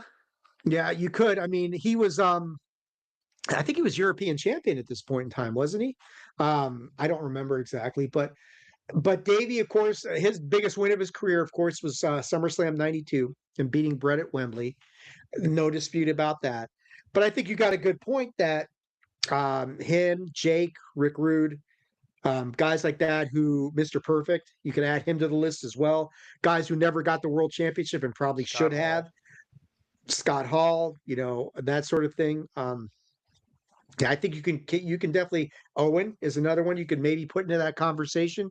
Oh, Um, Owen's interesting because I think if we don't lose Owen, I think, and he sticks around, he is easily he's like Foley then in the Attitude Era. I think you know what I mean, where he can play like a big range of characters.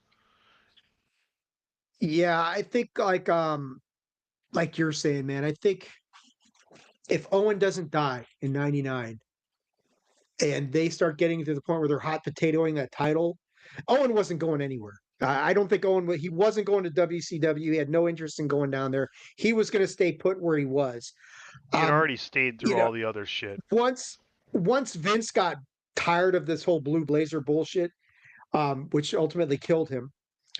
Yeah, I could see Owen might have got a run as the world champion. I mean, everybody else was back then. So, what do you think of the end of this whole thing with all these guys with with Shawn Michaels, Ahmed Johnson, and Warrior standing there at the end? Well, he's trying to, Vince is trying to get, you know, the rub, the association, right? The Warrior, Ahmed Johnson and Shawn Michaels, and really trying to get Ahmed Johnson over more than anything. He just never could because no one wanted to work with him in the back. Dude, if you can't get the rub off the Warrior at this point in time and Shawn Michaels, I mean, what are you going to do, man? Yeah. Um, but that brings us to the end of King of the Ring 1996. Tony, you have a cage match handy to see what they scored on this thing. What did they give King of the Ring 1996? 7.32. 7.32. Yeah, I've got this. the Austin Merrill match got 7.17. Mankind Yeah. Undertaker 7.21, and the world title match at the end 7.85. So I've actually got this. I'll give mine first and then you can give yours. I've got this at a 7.75 out of 10. 7 3/4. Look, you got the iconic birth of Austin 316. That carries this, even without the great matches that are on here. Um, Carries this to another echelon entirely. Like you said, we got a tremendous main event because Bulldog and Sean was an awesome match. Mankind Undertaker, awesome match. The beginning of that rivalry. And like you're saying, Mark Merrow and Stone Cold Steve Austin was a fucking phenomenal match as well. So you've got three legit bangers Really, really good matches on this card. Then you add on one of the most iconic moments in WWF WWE history that happens at this event. Yeah, I'm coming in a little bit higher than cage match, but not by much. There are some duds on here, sure. You got the Ahmed Johnson Goldust thing we talked about, the Godwins and the Guns, the Jake Vader nonsense, that sort of thing. Overall, it's a tremendous card. Absolutely tremendous card. What are you giving this one, Tony? I mean, it's definitely an iconic PLE PPV in history. We talked about the three really good matches, some not so great matches. Obviously, the iconic promo, the birth, and everything. I got to give it a 7. Ooh, that's pretty good for you. Anybody listening or watching along with us right now, Tony is a 7 out of 10. That's pretty damn good. That's pretty strong. So, um, that's going to do it for King of the Ring 1996. On the next episode, the next installment of the Big Five Project, we take our first official side quest, Tony, as we will go just a couple weeks later, chronologically speaking, in 1996, down to Florida in an entirely different promotion. WCW, Bash at the Beach 96. Why are we deviating from the Big Five Project? You Who's really the aren't asking us third that. man? Who's the Who third is the man? third man? Who is the third man?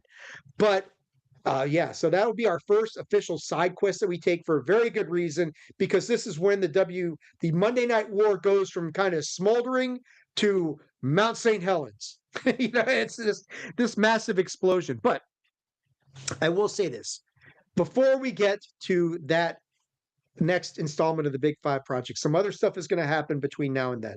Um, we are going to get an episode of Unidentified History here before the end of the year, I hope. That's my plan, because we want to do that and kind of talk about some of the biggest stories in UAPs and UFOs this year, because it's been a massive year on that front. But before we come back to pro wrestling, we got this little thing that we got to do, Tony, called the um, Swaggy Awards, the 11th annual Swaggy Awards, man. They are coming up here very soon. Very soon. That's the next thing that we got going here on the Attitude of Aggression Wrestling Podcast. The 11th annual Swaggy Awards, 2 parts, like we've done the last few years. You won't want to miss this. There's probably a lot of John Cena going to be involved in the 11th annual Swaggy Awards. That is my guess on this whole thing. Are you excited? 11 years of this stuff, Tony. It's amazing that it's been going for 11 years. It's been another great year. We always have a great time with the Swaggies, and it's not just your typical awards. We dive deep. We have a great panel, and we have a good time. So, should be another great double Swaggy session. Yeah, it's gonna be a fun time. We got some great categories. I don't know how much we'll shake it up. I don't know who will be involved this year. I mean, we're gonna see what we can come up with. Hopefully, we get our good friend Kenny Killa to come back on. Hopefully, we get guys like Ray Cash, AJ Balaz. Hopefully, we can keep DJ away from holiday parties and his modeling career, miniature models, not his modeling career, or maybe that too. You never know. Give him a whiskey and a hammock, and DJ just turn him loose. Get out of the way. But the 11th annual Swaggy Awards are coming up. We will be doing those before we come back to the Big Five Project. I can't wait, because it is always a fun time.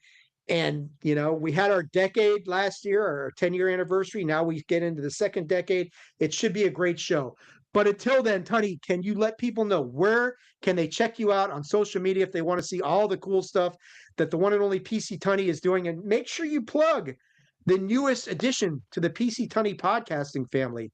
Oh yeah, well you and I we ventured into that first episode of Everyone Loves Pizza, so check that out. Follow me at PC Tunney. We interviewed Mark Militz. He's a caddy up at Whistling Straits, a world-renowned golf resort here in Wisconsin.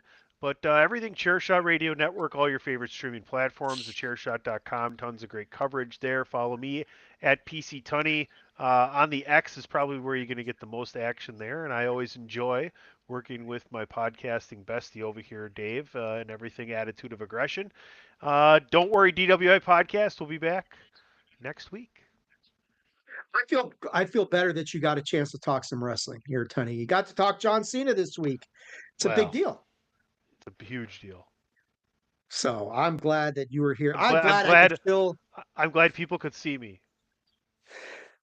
Yeah, that's right. Make sure you guys check out WWE did a great tribute video to Oh, John Cena with Temper Trap's Sweet Disposition, which honestly did bring a tear to my eye. It really did. It was emotional. Tomorrow night on the Cock or Peacock, however you want to. That's one thing. Before we get out of here, let me just ask you one last thing for the people watch, because this is important to anybody watching right now. What happens to the library on Peacock? It's going away at the end of the month. It's a big deal, obviously, for what we're doing here on the Big Five project. Is that going? What is your feeling? Is that going to YouTube? Is ESPN going to get it? Is Netflix going to get it? This whole Netflix Warner Brothers merger that may or may not be happening is all in.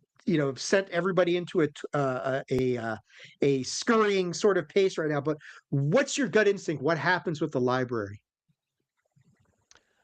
I don't know. It's a great question.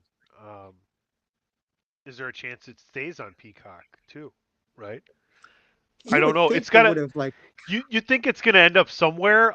My hope is that it ends up somewhere because like I have all the subscriptions. What I don't want to have happen is that certain things are available at certain times on the vault. Like I want it to be available. So we'll see.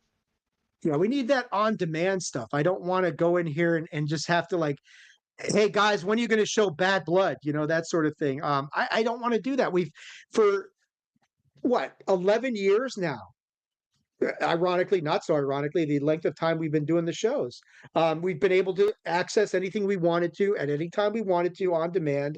Um, if they want to do a separate YouTube channel, like migrate whatever remains of the network to YouTube, I don't give a shit. Will I pay extra? I'm already paying for YouTube Premium. Will I pay a little bit extra to have that? Yes. I'll say that right now. I would do that to have, to have access to the library because it's a big deal for me. But we'll see what happens. My biggest concern is at the end of the month it all goes away, and I I want to think know it what happens to that library. I think it goes to ESPN. They have the platform for it. I mean, Yeah. I would think, they really do. Or ESPN or Netflix. I don't care. One of the two. Um, YouTube's fine, but ah, We'll see. they're gonna make you have a premium tier for that. But anyway, that's for the next time. That is going to do it for this episode of the Attitude of Aggression, or at least the Big Five project. Of course, I'll fill in some stuff on the front and back end of this before the episode comes out finally. Tony, thank you so much, my friend, for coming on, talking to me about the great John Cena, covering King of the Ring 1996. You will see us pretty soon, as we will be back for some unidentified history over on the UFO side. And then the 11th annual Swaggy Awards coming at you very soon, probably either the end of this year or the very beginning stages of January. We're going to get that done. Who's going to leave with all the virtual hardware this year? You will see. But until next time, wrestling fans, aggressionaholics, everybody watching on the live stream, you guys stay aggressive. Do it with attitude. We will catch you soon for the 11th annual Swaggy Awards. That is what's coming up next. Until next time, peace.